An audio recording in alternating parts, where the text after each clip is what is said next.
जय। बोले अनंत अपने निदान गौतम स्वामी भगवान की जय। बोले सभी दादा गुरुदेव की जय। बोले सभी आचार्य भगवान की जय। बोले परम पूज्य गुरुदेव की जय। बोले आचार्य आनंद की जय।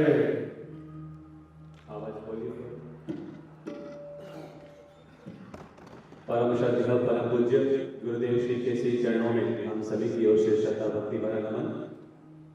आप सभी पधारे हुए श्रद्धालु भाई बहनों का स्वागत, अभिनंदन, सबके लिए दुआएं और शुभकामनाएं।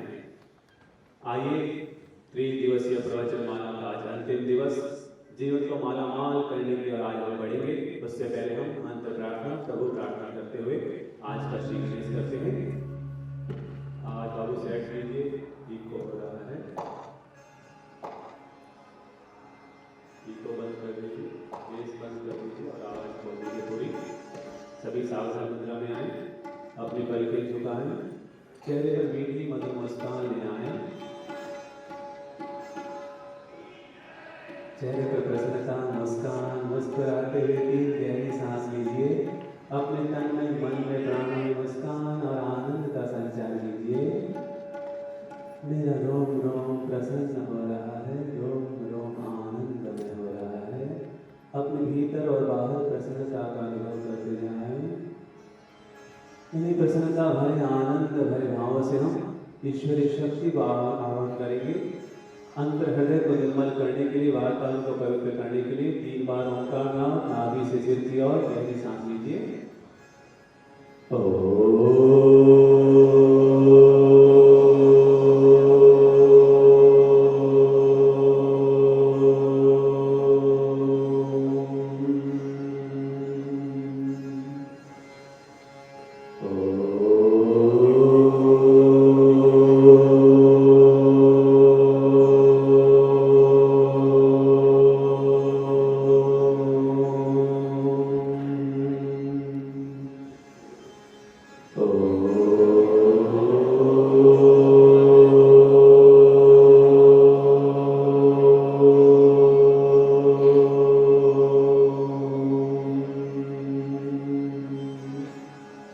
सभी हाथ जोड़ लीजिए, करकर हो जाइए। महामंत्र की सामूहिक आराधना रोकते मुस्कुराते हुए, मीठी मीठी ताली बजाते हुए। नमो हरिहंताणं, नमो श्रीधाणं, नमो आर्ययाणं, नमो वज्रायाणं, नमो योगिसत्वसामूर्णं। तेसो पंचनमोंकारो सर्वभावकणासनो मंगलानं च सर्वेषु परमं परिमंगलं। नमो हरि नमो आर्ययाणं, नमो वज्रायाणं, नमो योगिसत्वसामूर्णं। तेसो पंचनमोंकारो सर्वभावकणासनो मंगलानं च सर्वेषु परमं परिमंगलं।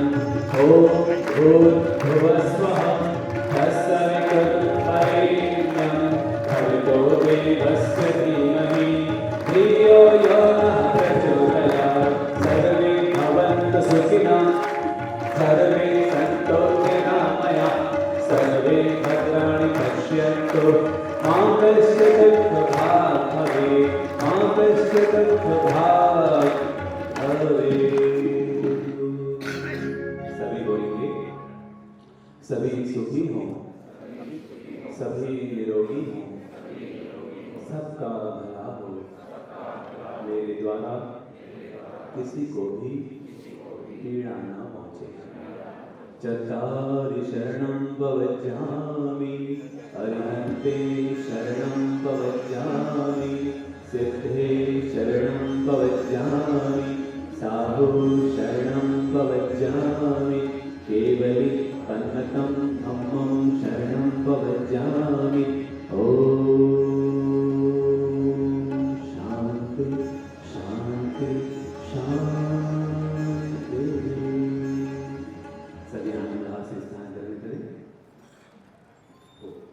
निर्भय जी जो है, जो डिप्टी कमिश्नर है एमएमसी के अंदर उनसे भी निवेदन है, वो भी बता देंगे। उसके बाद अतुल जी कोटेचा यूथ कांग्रेस प्रेसिडेंट है अपने नागपुर के, उसी तरह विकास जी ठाकरे साहब भी बता रहे होंगे, वो भी बता रहे ऊपर पूर्व विधायिका मुन्ना बाबू कोठारी कोठारी कलर से स्वामी विलीती राका प्रसाद जी मानेकर जैन नीति जी नखाते श्री पुनीत जी कुसुमकर प्रभात जी राड़ीवाल श्री सूर्य जी सुराना श्री त्रिजेश भाई अशोक भाई भयानी श्री सुनील जी नाहटा श्री योगेश जी लुनावर श्री सुमित जी मनमोहन जी दुगड़ श्री रविंद्र जी मालू श्री विकास जी विचार श्री विनोद बाबू कटेरिया श्री अनिल जी गांधी और अजीत जी सारडा, ये सभी जब मंच पे बता देंगे ससम्मान भी प्रज्वलन में साथ में खड़े रहेंगे, सभी से नंबर मिले जाएगा।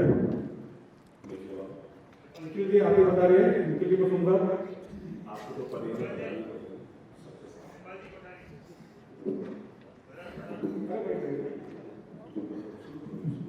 चालू करिए, आप चालू करिए।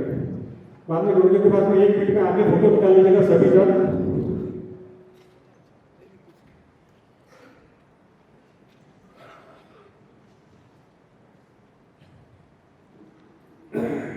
वर्तमान शासनाधिपति कृष्णा मंडल सदैव स्मरणीय महावीर स्वामी जी के चरणों में हम सभी का कोटि कोटि वंदन। महावीर भगवान के ही अभी अभी प्रज्वलन कर रहे हैं भगवान के सामने। सभी जन पधारे अतिथि का सभी अतिथियों का मैं श्री संघ की तरफ से वापस एक बार अभिनंदन करता हूँ, स्वागत करता हूँ।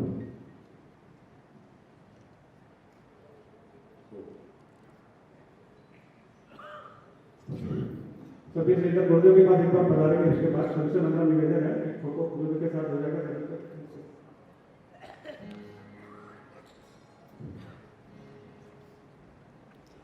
धन्यवाद, सभी का बहुत बहुत धन्यवाद। गुरुदेव से बात करूंगा कि वो हमको अपने वाणी से अनुप्रेरित करें।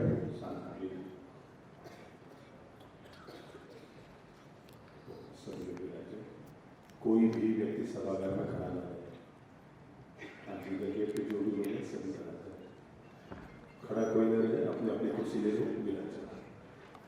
एक भी कुर्सी खाली न छोड़े बीच में।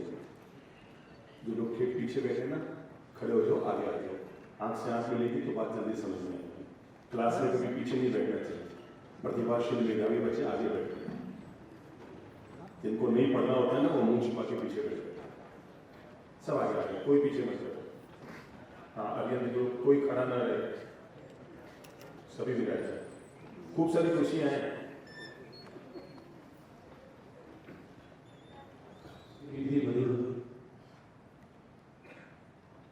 जीवन को चार्ज करने वाले बिंदुओं को समझने और सीखने की कोशिश करते हैं। उससे पहले हम 2 मिनट परमात्मा की भक्ति कर लेते हैं। अपने जीवन को दिव्य बनाने वाले प्यारे से वचन से गुनगुनाते हुए गुजरते हैं। सभी साधना साथ दीजिएगा। खुद जियो सबको जीने दो, खुद जियो सबको जीने दो, यही मंत्र अपनाना है।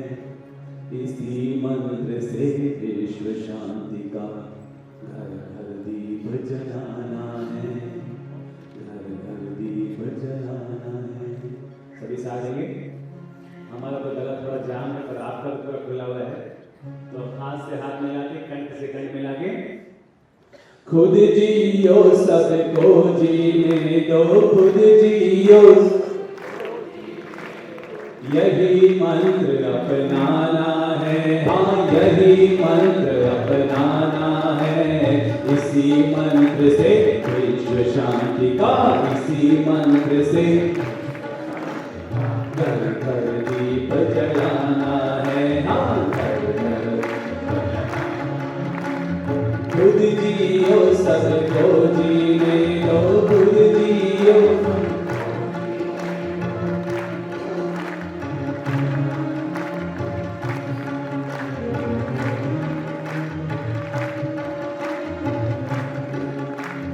वही करे हम काम किससे, वही करे हम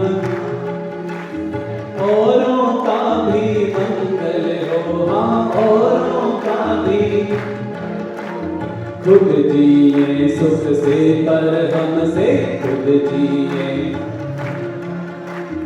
औरों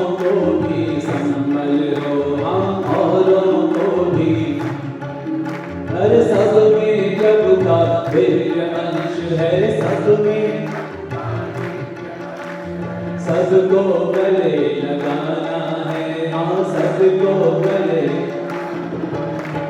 इसी मंत्र से विश्व शांति का घर घर दीप जलाना है, इसी मंत्र से।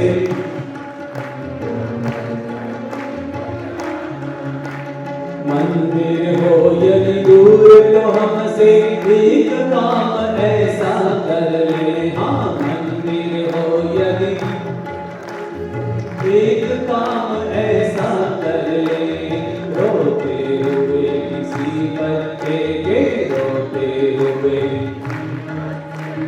जीवन में खुशियाँ भर ले, हाँ जीवन में। अरे खुद भी महके फूलों जैसे, खुद भी औरों को बहकाना है, हाँ औरों को। इसी मंत्र से विश्व शांति का घर घर दीप। कौन सा मंत्र है? कौन सा मंत्र? याद कर लो, जीवन भर काम आने वाला मंत्र। कौन सा मंत्र है? खुद जियो सबको जीने दो, खुद जियो। यही मंत्र अपनाना है, इसी मंत्र से विश्व शांति का घर घर दीप जलाना है, इसी मंत्र से।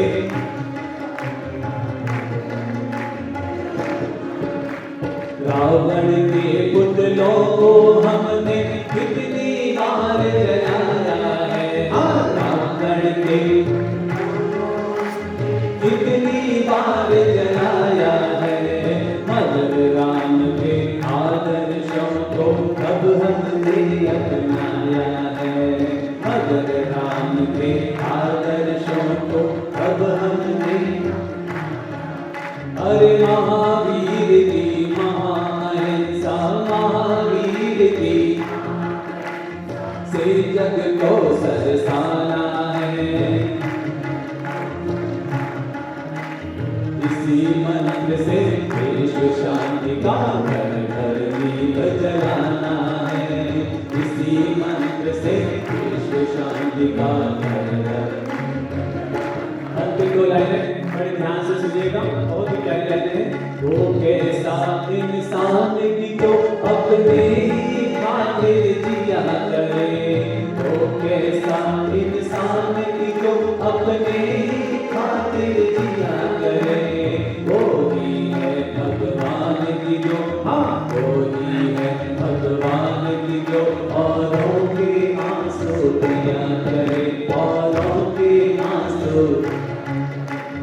चंद्र प्रेम की राहों से, हाँ चंद्र प्रेम की। संसार को स्वर्ग बनाना है, इसी मंत्र से विश्व शांति का दीप जलाना है, इसी मंत्र से विश्व शांति का दीप जलाना है, हाँ दीप जलाना है, हाँ।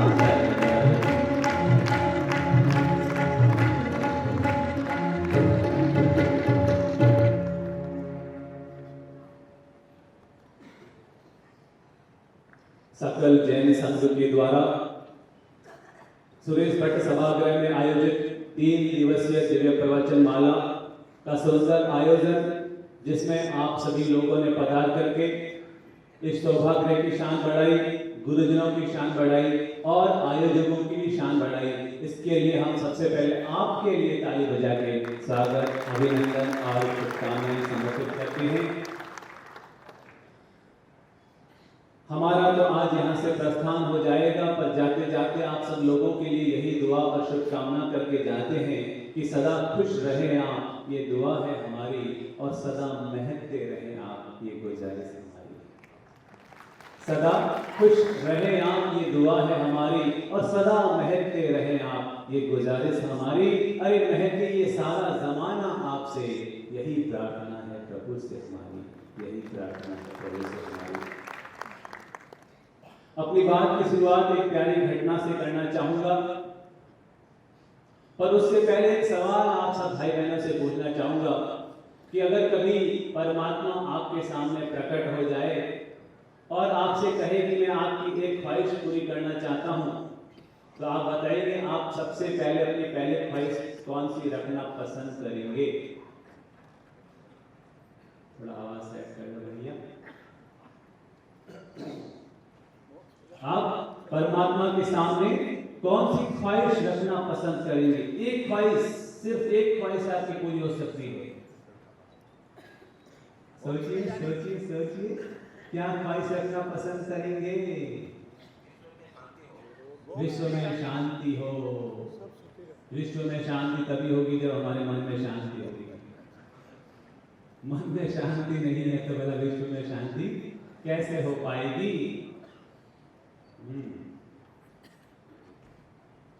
कोई कवारा है तो लड़की चाहेगा, कोई धंधे वाला है तो प्रॉफिट चाहेगा, कोई घर वाला है तो घर में अच्छा माहौल रहे ये चाहेगा। लेकिन अगर कोई मुझसे पूछे कि परमात्मा मेरे सामने प्रकट हो जाए तो बस इतनी सी ख्वाहिश रहेगी कि प्रभु जब तुमने इस धरती पर हमें भेजा था तो स्वस्थ और प्रसन्न बनाकर के भेजा था, बस इतनी कृपा करना जब तेरे पास आए तो इसी स्वस्थ और प्रसन्न होकर के। जब हम तेरे पास आए तो हंसते मुस्कुराते हुए स्वस्थ मस्त प्रसन्न होकर के तेरे पास आए। जीवन के अंतिम श्वास तक हमारी प्रसन्नता, हमारा स्वास्थ्य, हमारी मस्ती वो हमेशा बरकरार बनी रहे, क्योंकि बाकी सारे काम तो हम खुद ही कर लेंगे।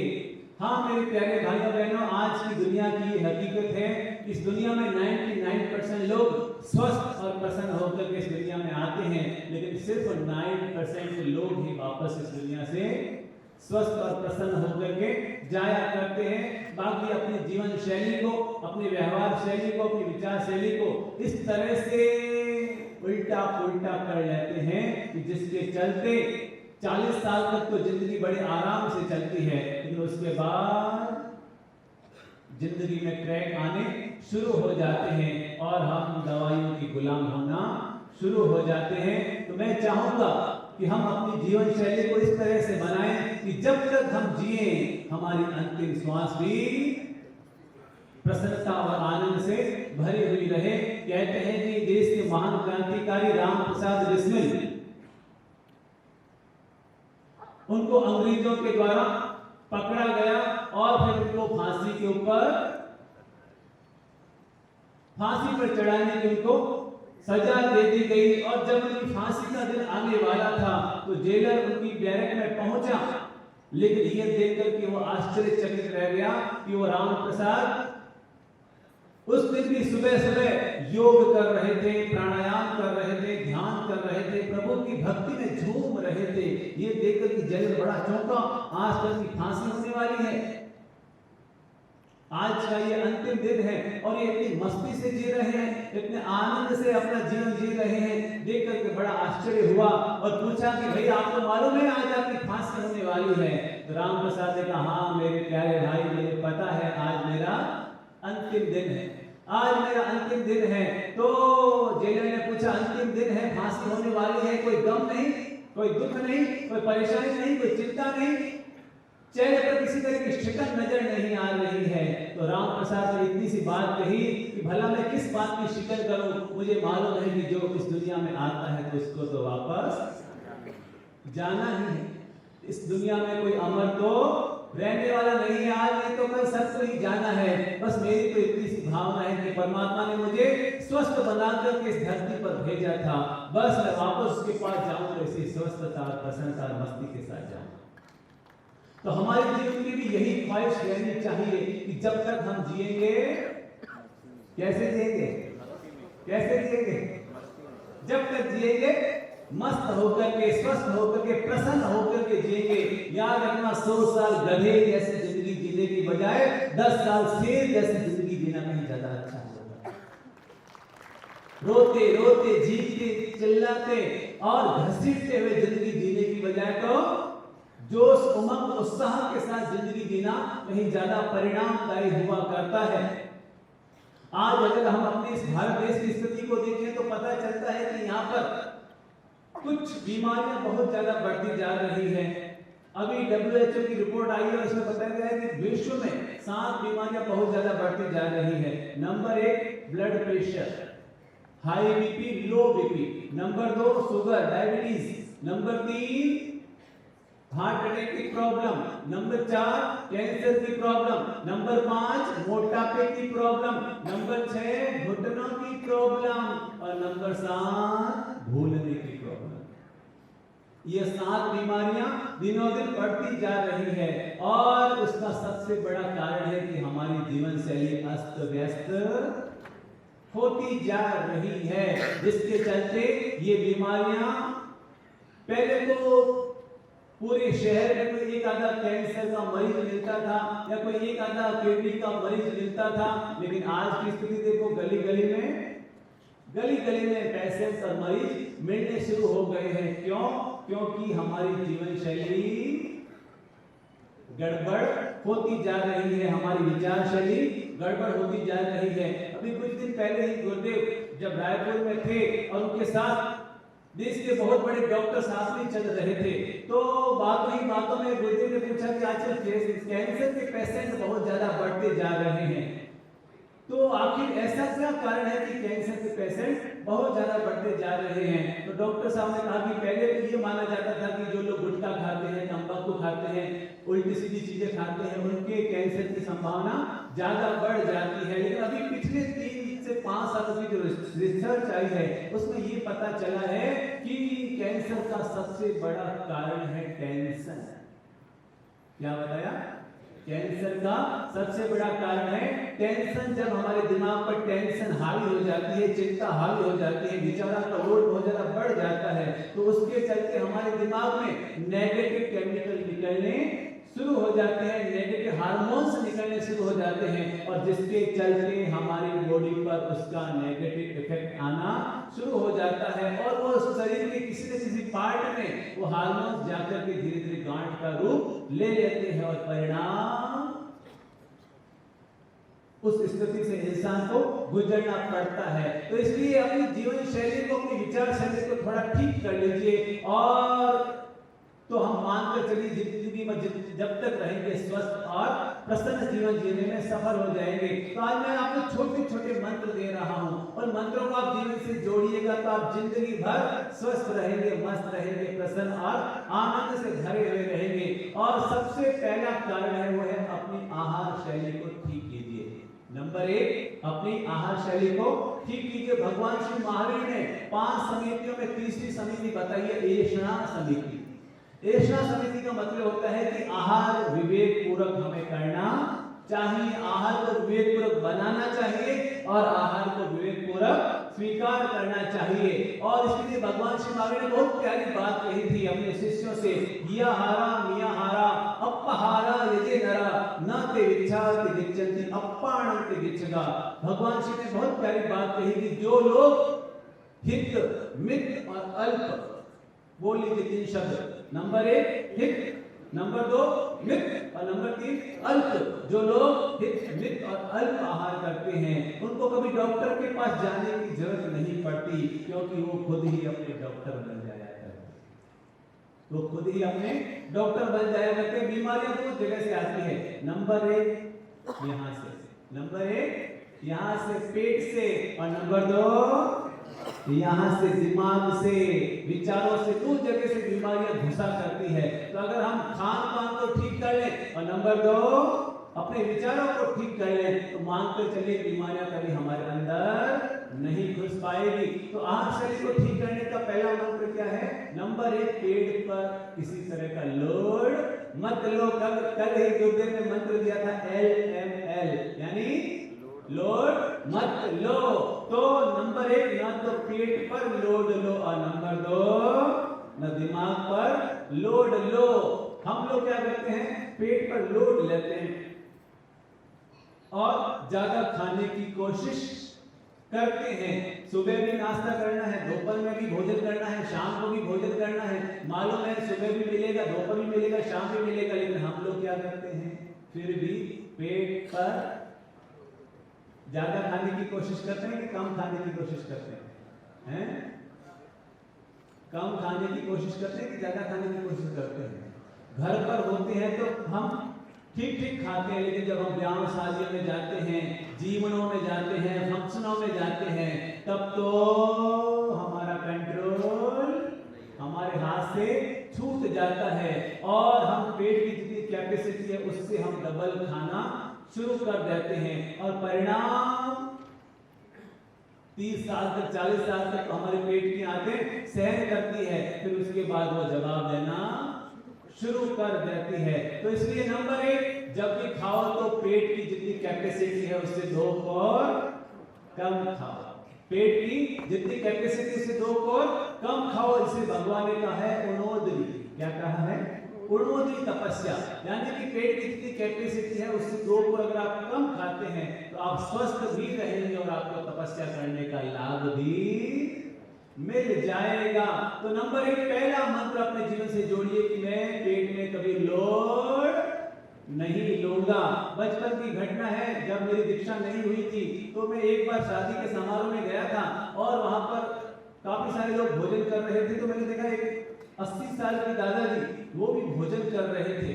तो मैं भी उनके पास ही बैठ कर भोजन ले रहा था और मैंने दादाजी को देखा कि दादाजी सब्जी रोटी तो नहीं खा रहे, माल पर माल खाए जा रहे, माल पर माल खाए जा रहे, मिठाइयाँ, दही बड़े, मिर्ची बड़े वो खा रहे थे। मुझे लगा कि 80 साल के हैं, कहीं इनकी तबीयत बिगड़ न जाए, कि गड़बड़ न हो जाए। तो मैंने कहा दादाजी थोड़ा कंट्रोल। मैंने कहा दादाजी थोड़ा सा कंट्रोल। दादाजी ने कहा अरे तू मूर्ख है। दादाजी ने मुझे कहा तू मूर्ख है, तू सब्जी रोटी खा रहा है, अब तेरे घर में सब्जी रोटी की कमी है तो यहाँ पर तू सब्जी रोटी खा रहा है। मैंने कहा दादाजी मैंने मिठाई का 1 पीस खा लिया, नमकीन का 1 पीस खा लिया और दही बड़े का 1 पीस खा लिया, अब मैं सब्जी रोटी खा रहा हूँ। दादाजी ने कहा तुम बड़ा मूर्ख है, तू कभी नहीं समझेगा। अरे तुझे नहीं मालूम ये शरीर तो फिर मिल जाएगा, ये माल थोड़ी फिर मिलेगा। ये शरीर तो फिर मिल जाएगा पर ये माल। हमारी भी ऐसी ही आदत है, जब हम लोग कार्यक्रमों में होते हैं और जब खाना शुरू करते हैं तो अपने आप का कंट्रोल नहीं रख पाते हैं, ओवरलोड करना शुरू कर देते हैं, ओवरलोड करना शुरू कर देते हैं। तो प्लीज अपने जीवन में पहला नियम में जोड़िए कि नंबर 1 पेट पर कभी लोड नहीं डालेंगे, पेट पर कभी लोड नहीं डालेंगे। और उसका सीधा सरल मंत्र है पांव रखो गरम, पेट रखो नरम। सभी बोल लीजिए, पांव गरम, पेट नरम और माथा रखो ठंडा। बोल लीजिए अपने हाथों पर अपने पांव पर हाथ रखिए, देखिए क्या है, पांव गरम है कि ठंडे हैं? पांव गरम है कि ठंडे हैं? बोलिए। पेट पर हाथ रखिए, देखिए पेट कैसा है, नरम है कि कड़क है? और दिमाग पर हाथ रखिए, देखिए दिमाग कैसा है, ठंडा है कि गर्म है? हमने सारी चीजों को उल्टा कर दिया है। पांवों को तो हमने ठंडा कर दिया, पेट को हमने भारी कर दिया और माथे को गर्म कर दिया और इसी के चलते हमारी जिंदगी अस्त व्यस्त हो गई है। तो नंबर 1 पांव गरम, पेट नरम और माथा रखो ठंडा। घर में आए बीमारी तो मारो उसको। तो घर में कभी बीमारियां आएगी ही नहीं। पांव को गरम का मतलब है मेहनत करना, पेट को नरम रखने का मतलब है पेट को हल्का फुल्का रखना और माथे को ठंडा रखने का मतलब है किसी तरह का लोड नहीं लेना। तो ये मंत्र अपने जीवन से जोड़ करके रखिएगा। नंबर 1 पेट पर कभी लोड नहीं लेंगे। नंबर 2 मेहनत करने की आदत डालेंगे। कभी सुविधा भोगी मत बनिए, लग्जरियस लाइफ इसके गुलाम मत बनिए, ज्यादा सुविधावादी मत बनिए, ज्यादा सुविधा भोगी मत बनिए। जितने आप सुविधा भोगी बनेंगे उतना ही आपका शरीर बेकार होता चला जाएगा। इस शरीर का भरपूर उपयोग कीजिए, भरपूर मेहनत कीजिए। WHO की रिपोर्ट है हर व्यक्ति को कम से कम 75 to 150 मिनट, 75 मिनट से लेकर 150 मिनट तक जम के मेहनत करनी चाहिए, जम के एक्सरसाइज करनी चाहिए, जम के कसरत करनी चाहिए और अपने शरीर का पसीना बाहर निकालना चाहिए। जो अपना पसीना बाहर निकाल लेता है उसके साथ उसकी सारी बीमारियां भी बाहर निकल जाया करती है। हम लोग एसी के गुलाम होते जा रहे हैं, मेहनत छूटती जा रही है, खाना पीना डबल होता जा रहा है और परिणाम अंदर का बैलेंस बिगड़ता जा रहा है। तो नंबर 1 क्या कहा? भोजन पर संयम, भोजन पर संयम रखिए। बहनों से भी निवेदन करूंगा, जो भोजन बनाते हैं ना, तो वो भी सात्विक भोजन बनाने का लक्ष्य रखें। सात्विक भोजन जितना बनाएंगे, जितना खाएंगे, उतना आप ज्यादा सुखी रहेंगे। और जब भी भोजन बनाए तो शुद्ध भावना के साथ भोजन बनाए। कैसे बनाए? शुद्ध भावना के साथ भोजन बनाए।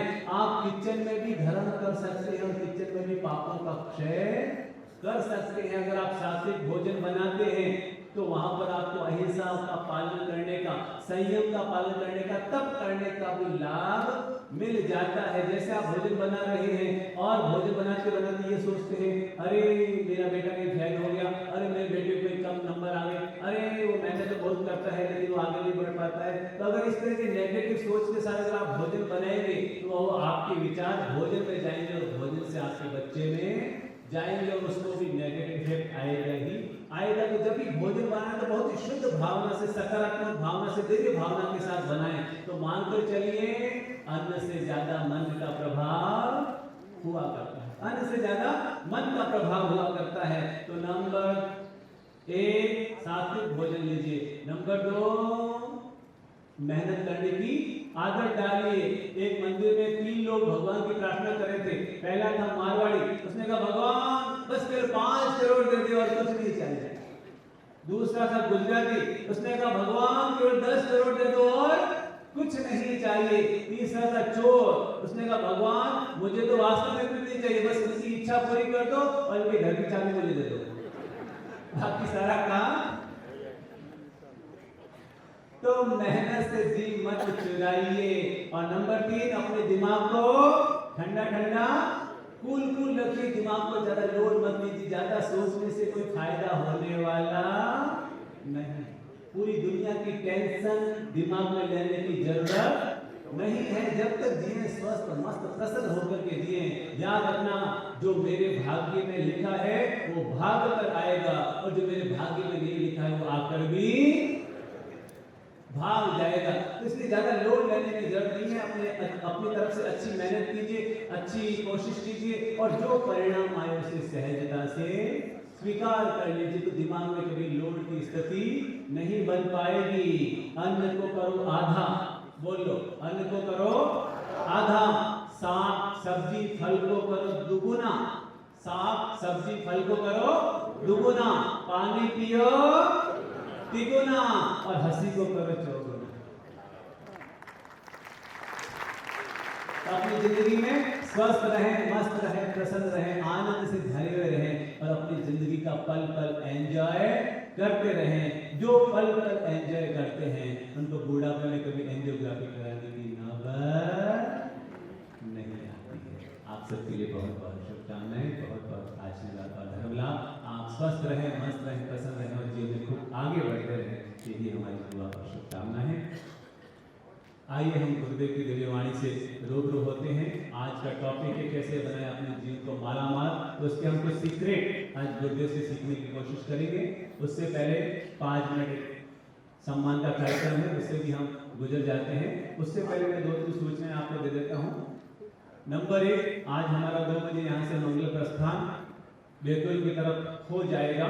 तो हमारे जाने के बाद भी, गुरुदेव के जाने के बाद भी आप गुरुदेव की वाणी से लाभान्वित हो सके, इसके लिए 2-3 सूचनाएं हैं। नंबर 1, गुरुदेव के प्रवचन अरिहंत चैनल पर रोज सुबह 8:40 से 9 बजे 20 मिनट का प्रवचन रोज सुबह अरिहंत चैनल पर आता है। तो आप घर पर इसका लाभ ले सकते हैं और वो 20 मिनट आपके आने वाले 20 घंटों को चार्ज करने में विटामिन डी का काम करेगा। तो आप उसका जरूर लाभ उठाएं और अपने जो भी परिचित है उनको भी देखने के लिए मोटिवेट करें। और नंबर 2, अभी गुरुदेव का रायपुर के स्टेडियम में जो चातुर्मास हुआ उसकी सारी प्रवचन माला भी YouTube पर आ चुकी है। तो आप YouTube में रायपुर चातुर्मास लिख करके या फिर गुरुदेव के नाम से आप वहां जाकर के भी रायपुर चातुर्मास प्रवचन माला का भी पूरा लाभ ले सकते हैं। नंबर 3, हमारा यहाँ से जोधपुर की ओर संबोधि धाम तीर्थ की ओर मंगल विहार हो रहा है।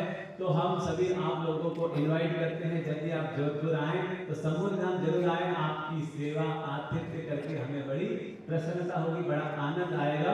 और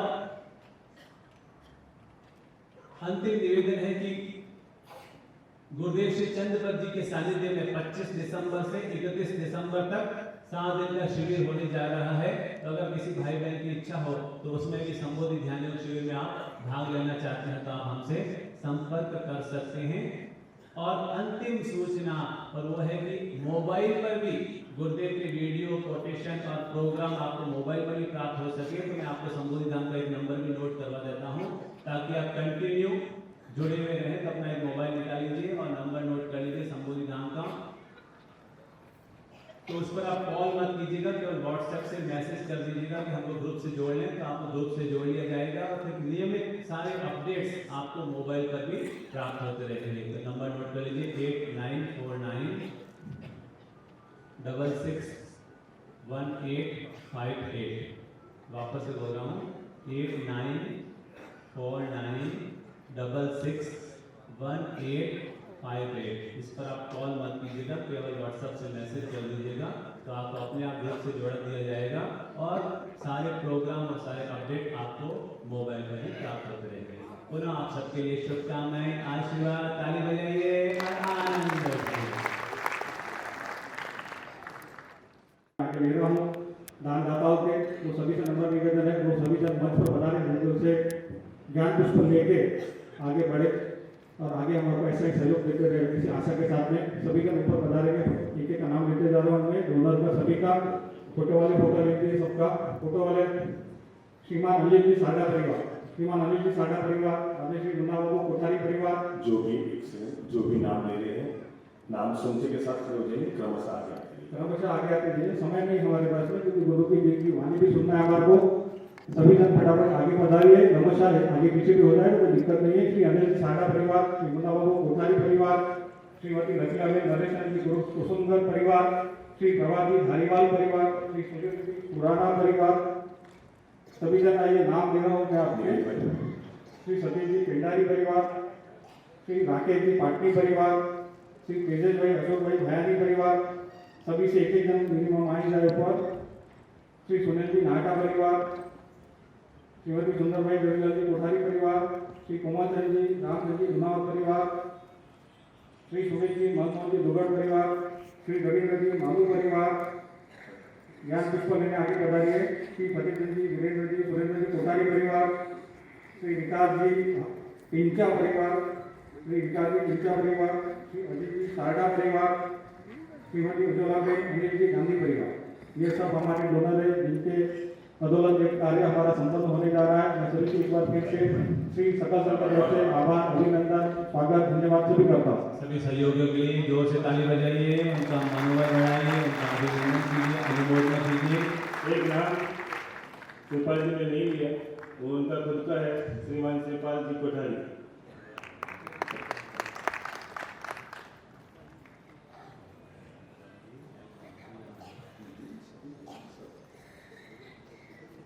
सभी लोग सलाम।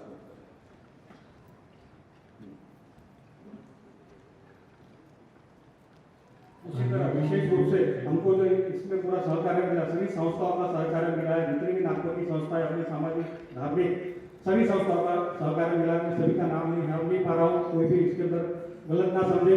लेकिन विशेष रूप से इसके अंदर जो सहकार्य मिला हुआ है हम सबको मिला है। श्री पार्श्वनाथ दिगंबर जैन खंडेलवाल मंदिर ट्रस्ट के तरफ से मैं सभी उनके पदाधिकारियों से नम्र निवेदन करूंगा। वो सभी जन एक एक जन यहाँ पधारे, मैं नाम ले रहा हूँ, कोई नाम छूट जाए तो गलत मत मानिएगा। राकेश जी पाटनी अध्यक्ष, श्री सुबोध जी काशीवाल उपाध्यक्ष, नरेश जी काशीवाल मंत्री, प्रशांत जी पाटनी कोषाध्यक्ष, पंकज जी बोरा सहमंत्री, सुरेश जी भट्ट सदस्य, सुनील जी पांड्या सदस्य, संजय जी पहाड़ी सदस्य, सुनील जी पाटनी सदस्य, मनोज जी बैठ सदस्य, अजय जी बोहरा सदस्य। सभी जन आगे बढ़ा रहे बेटा तुरंत और ऊपर ज्ञान पुष्प गुरुदेव से ले रहे और हमको कृतज्ञ करे। सभी से नंबर ले जाए। उसी के साथ आज में हमारे जो कमेटी के अंदर जितने भी लोग थे सभी का मैं नाम ले रहा हूँ। जो भी यहाँ पे उपस्थित हो सभी जन क्रमशः यहाँ बता रहे। एक बार सबके नाम लूंगा। निखिल जी कुसुमकर, सतीश जी पेंडारी, प्रभाजी धारीवाल, दिलीप जी रांका, नितिन जी खारा, उज्ज्वल जी पगारिया, मनीष भाई मेहता, मौलिक भाई सावरिया। उसके बाद में बबू जी जवेरी, संजय जी भंसारी, लोकेश जी बंडिया, भरत जी आसानी, विनोद जी फतेपुरिया, दिलीप जी बेताला, आनंद जी ओस्तवाल, गणेश काका, सुधीर खुराना जी, राजेंद्र जी घरदार जी, शिवपाल रजनीश जी जैन, सुभाष जी गुटेजा, अमित जी कोठारी, सुनील जी दुगड़, सूर्य जी सुराना, रुपे जी मुरुद, गौरव जी झामड़, युगे जी लोनावत, गरीब जी बंसाली, प्रसाद जी पटनी। थोड़ा थोड़ा मैं देख रहा हूँ गुरु जी की वाणी नहीं छूटे। थोड़ा सा आप तो मुझसे भी तेज हो गए।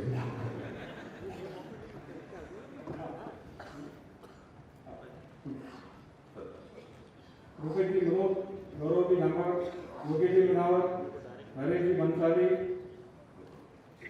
प्रशांत जी पटनी, संजय जी बंसाली, सूर्य जी देवता, शैल जी मरोड़ी, नरेश जी केसरीवाल, सुरेंद्र जी कोठारी, अंकित जी आबाद, पंकज जी वोरा, प्रकाश जी मारवड़कर, प्रशांत जी मानेकर, विशाल असानी, अनुपम जी वागना, सुदेव जी बज, जेके जैन, महावीर जी कोटिका, नरेश जी जैन, अरुण जैन, प्रशांत जी मानेकर, महेंद्र जी कटारिया, पवन जी खाबिया, वीरेंद्र जी कोठारी, देवेंद्र जी कोठारी, ललित जी कोठारी, सीमा जी कोठारी, राजेंद्र जी लोढ़ा, प्रफुल्ल भाई केवसरा, विपिन भाई मेहता, परेश भाई मेहता, सुनील जी नाहटा, सुरेश जी ओसवाल, पंकज जी मेहता, मुकेश जी पारा, संजय जी त्रिपाड़ा, पीयूष जी शाह, जयंती भाई पुनमिया, दिनेश जी सावलकर, किरण भाई शाह, सुनील जी कटावट, अमित जी सुराना, विजय जवेरी, किरण भाई वोरा, दीपक जी जैन, तेजस भाई भयानी। पूज्य गुरुदेव के चरणों में कोटि कोटि वंदन। 2 मिनट केवल आभार प्रदर्शन आप सबके ओर से गुरुदेव को। बड़ी व्यस्तता के अंदर भी गुरुदेव ने 3 दिन हमको दिया, ये उनकी उदारता। उससे ज़्यादा उदारता इसके लिए थी कि तबीयत के हिसाब से तो गुरुदेव ने तो प्रवचन यहाँ देना ही नहीं चाहिए था, क्योंकि कंटिन्यूस उनका गला चोक है और खांसी आ रही है। फिर भी गुरुदेव ने हमको यह मौका ना चुके, इसके लिए अपने को कष्ट पहुंचाते हुए भी यह प्रवचन माला 3 दिन की जमा रखी और तीनों दिन समय पे और उतना ही समय बल्कि ज़्यादा ही समय हमको लाभ दिया। खूब शब्दों द्वारा तो हम कह दे ही नहीं सकते, लेकिन जो गुरुदेव ने हमें 3 दिन में जो भी ज्ञान दिया है, अगर वो हमने अपने जीवन में अपनाया तो अवश्य ये सही उनके तरफ एक ऋण चुकाने का हमारा कार्य रहेगा। मैं चाहूँगा कि धन्यवाद के साथ में, ये तो 3 दिन का था, लेकिन हम सभी नागपुर वासी करीबन 5-6 साल से मेरा संपर्क है। गलती हमारी है गुरुदेव कि हम अभी तक चातुर्मास का लाभ नहीं ले सके, क्योंकि हमने ही अपने तरफ से वैसा कोई प्रयत्न ज़्यादा किया नहीं है। लेकिन अब संपर्क भी गहरा हो चुका है और आने वाले बहुत जल्दी में ही हम चाहेंगे गुरुदेव की वर्षा केवल 3 दिन की ना रहे, बल्कि ज़्यादा से ज़्यादा रहे। और मैं चाहूँगा कि विनती मैं नहीं करूँ, लेकिन यहाँ बैठे हुए सभी लोग अगर अपने स्थान पर खड़े हो जाते हैं, वही स्थान पर खड़े हो जाइए। हम सब मिलके नागपुर की तरफ से आप सब हाथ जोड़ के धन्यवाद भी और गुरुदेव से हम सब मिलकर प्रार्थना करते हैं कि आने वाले समय पे नागपुर, ये नागपुर वासियों की विनती है गुरुदेव, हरियन ग्रुप आप भी आगे आ जाओ पीछे की, तो हम सब मिलके फोटोग्राफर अवश्य जितने खड़े होंगे फोटो ले लेना, ताकि आने वाले समय पे जब चातुर्मास रहेगा तो मैं एक को याद दिलाऊंगा, आप लोगों ने कहा था कहाँ गए, तो हम सब तन मन और घर से अवश्य जुड़ेंगे और एक ऐतिहासिक पूरा विदर्भ क्षेत्र को अपना समझते हैं। हमने पहले भी परम पूज्य रत्नसुंदर महाराज साहब हो या उसके पहले परम पूज्य तरुण सागर जी साधु भगवान हो या उसके पहले भी जो भी साधु भगवान का हमने चातुर्मास कराया, हम कोशिश करते कि पूरे विदर्भ वासियों को लाभ मिले। तो हम सबके ओर से पुनश्च आप सबको विनती गुरुदेव आपको, चाहे हॉल हो चाहे कार्यकर्ता हो, जिन्होंने भी ये सब में लाभ लिया, क्योंकि मैं ज़्यादा समय आपके और गुरु भवन के वाणी के बीच में नहीं रहना चाहूँगा, तो सबको दिल से हृदय से धन्यवाद करके गुरुदेव से विनती करूँगा कि हम हमारे को वाणी से हमारा प्रवास रायपुर नागपुर में गया है। मैं समझता हूँ आपके का गौरव में ग्रुप है अरिहंत ग्रुप। सभी लोग आगे आ जाओ, आप निकल के पधारो, श्रीपाल प्रभु पधारो। हाँ तो विमोचन हाँ प्रभु जी, एक बार सभी लोग खोल लो, एक बार सबको खोल लो।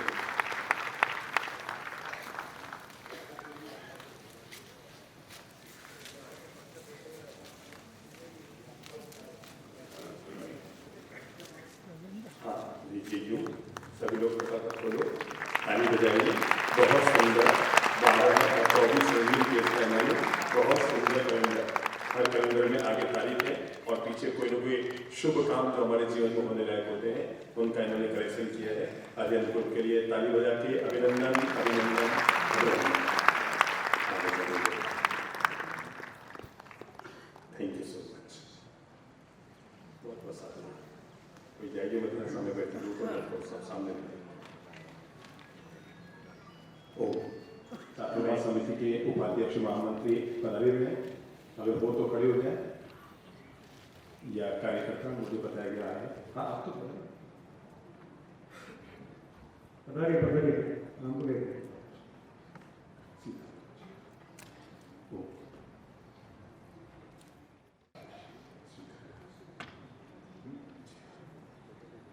उनको समझ दिया, उनको ताली बजा के अभिनंदन दे दो। अरिहंत ग्रुप के सदस्य 1 सेकंड के अंदर सीख के आएंगे, कोई भी इधर खड़ा ना रहे। अरिहंत ग्रुप 3 सेकंड में सभी लोग आंखों के सामने आएंगे, कोई भी इधर ना रहे। कृपा करें, अब मुझे भी तो कुछ बोलना पड़ेगा।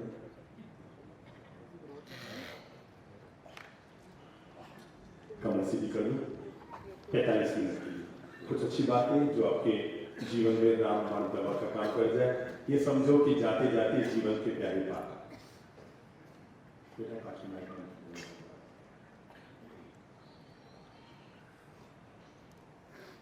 नहीं चाहिए दिल दुखाना किसी का, सदा ना रहा है सदा ना रहेगा ये जमाना किसी का। नहीं चाहिए दिल दुखाना ना किसी का, नहीं चाहिए दिल दुखाना। सदा ना रहा है सदा ना रहेगा, सदा ना रहा है और सदा ना रहेगा ये जमाना किसी का। नहीं चाहिए दिल दुखाना ना किसी का, नहीं चाहिए।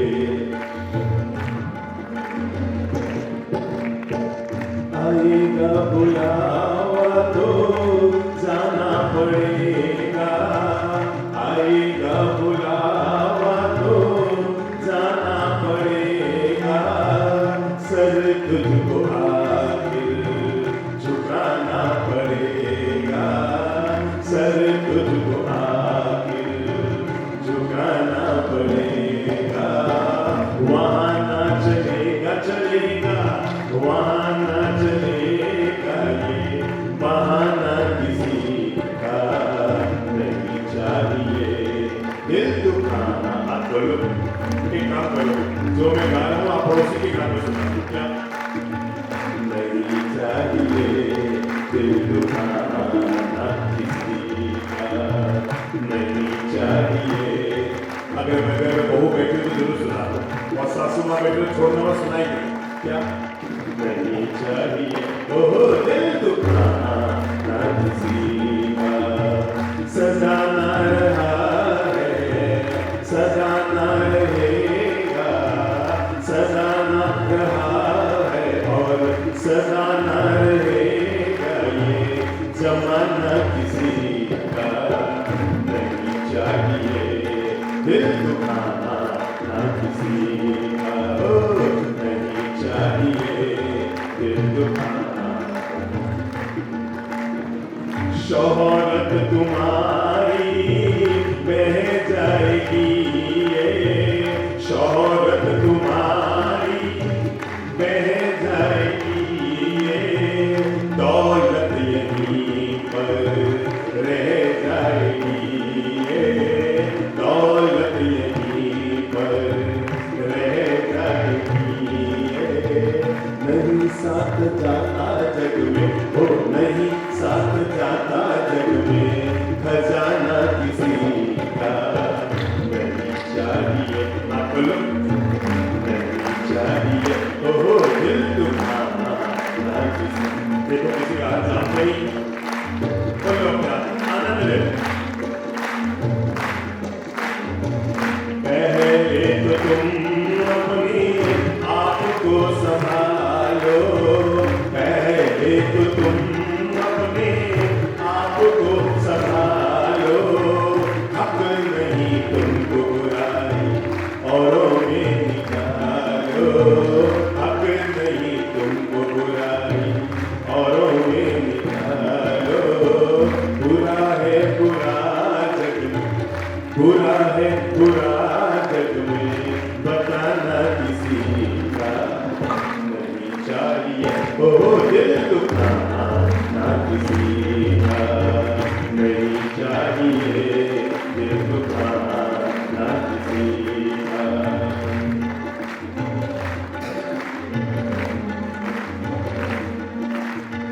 दुनिया का गुलशन सदा ही रहेगा, ये तो जहां में लगा ही रहेगा, ये तो जहां में लगा ही रहेगा, आना किसी का जग में, ओ आना किसी का जग में, और जाना किसी का, सब बोलो नहीं चाहिए, दिल दुखाना ना किसी का, नहीं चाहिए, दिल दुखाना ना किसी का, नहीं चाहिए, नहीं चाहिए, नहीं चाहिए।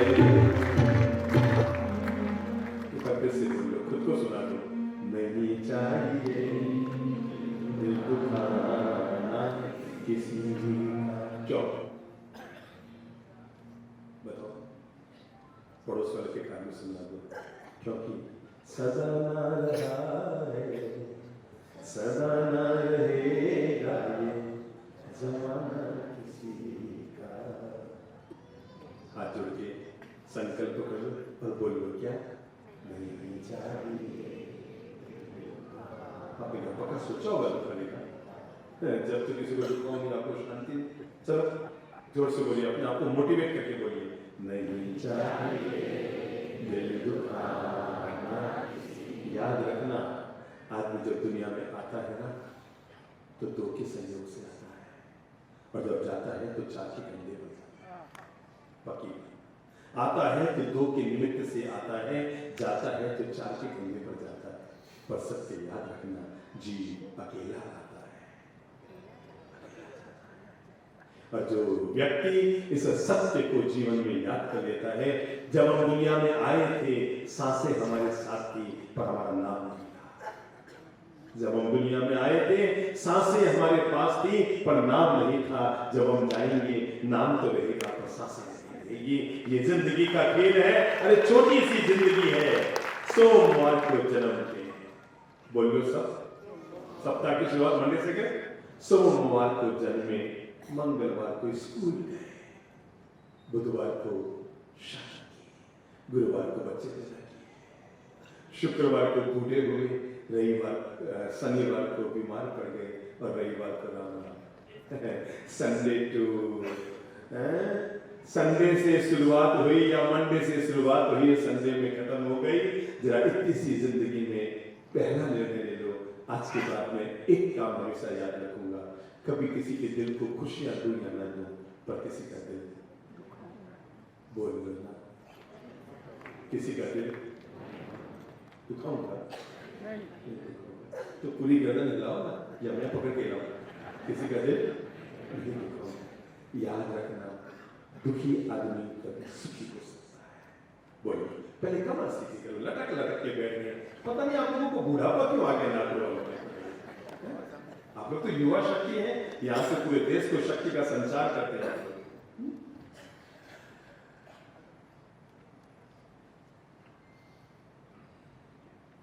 दुखी आदमी कभी सुखी हो सकता है, बोल लो एक बार और बोल लो, दुखी आदमी कभी सुखी हो सकता है पर दूसरों को दुख कभी सुखी नहीं हो सकता। मेरी तरफ से नोट कर लेना ये लाइन, जिस व्यक्ति ने दूसरों को पीड़ाएं दी है वो आदमी जिंदगी में कभी सुखी नहीं हो सकता। जीवन भर जब मैं प्रवचन शुरू करूं उससे पहले एक लाइन आपको दे देता हूं, जब भी लेना हो तो किसी की दुआ लेना। क्यों? क्योंकि दुआ कभी साथ नहीं छोड़ती। क्या कहा मैंने? दुआ कभी किसी का साथ नहीं छोड़ती। जितना सच ये है कि दुआ किसी का साथ नहीं छोड़ती, उतना ही सच ये है कि बद्दुआ किसी का पीछा नहीं छोड़ती। इसकी जिंदगी में कभी बस कभी किसका दिल मत दुखाना। अगर आपने इतना सा धर्म कर लिया तो भी आपके जीवन की बहुत बड़ी दौलत हो जाएगी। अपनी ही बात की शुरुआत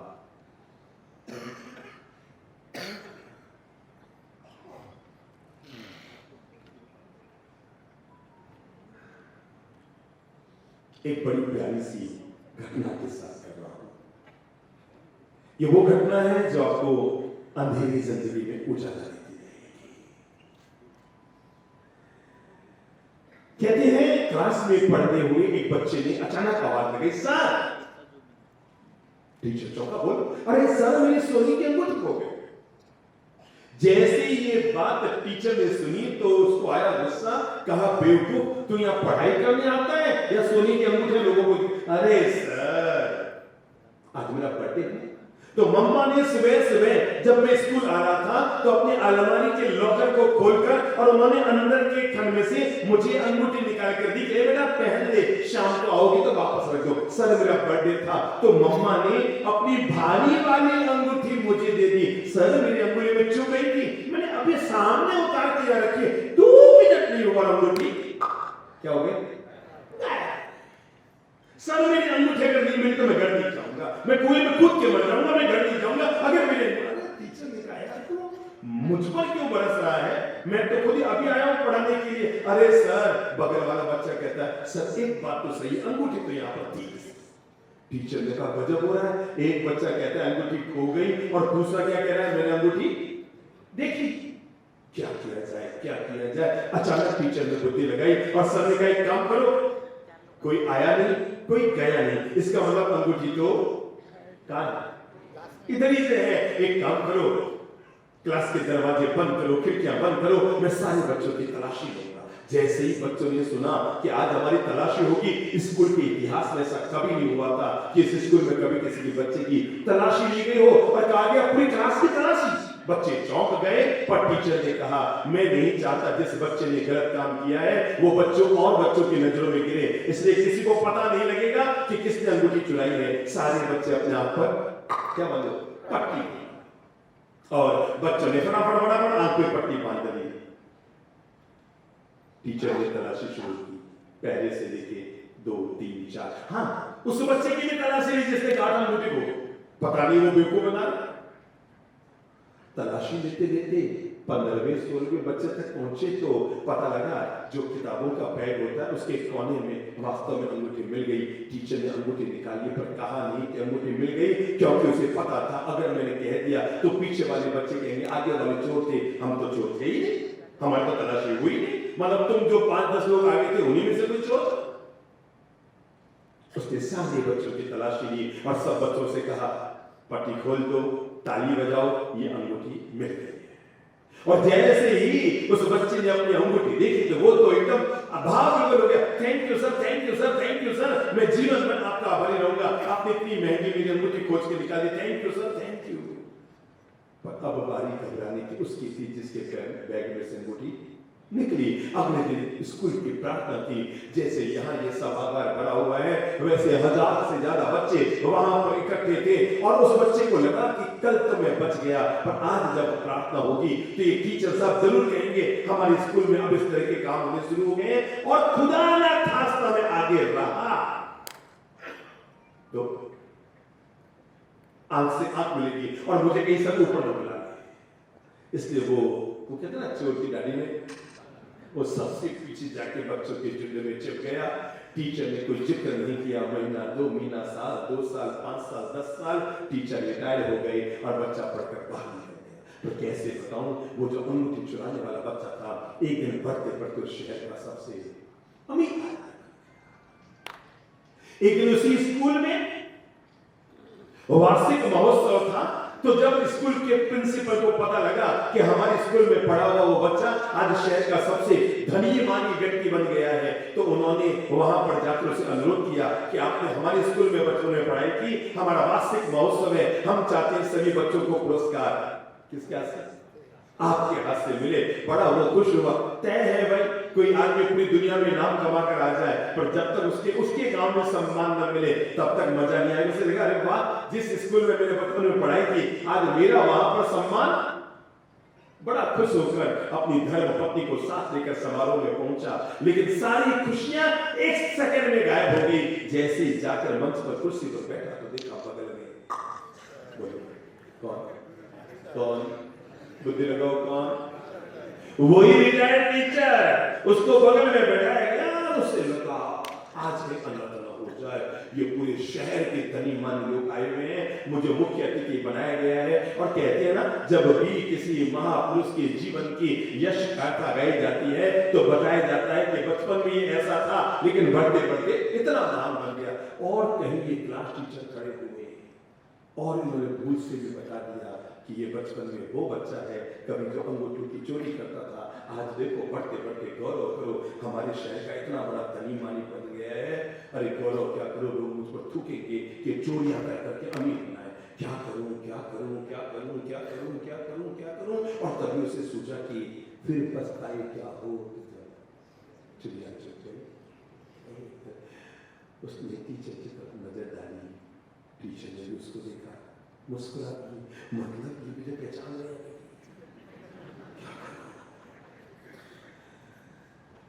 सर मुझे 2 मिनट आपसे बात करनी है।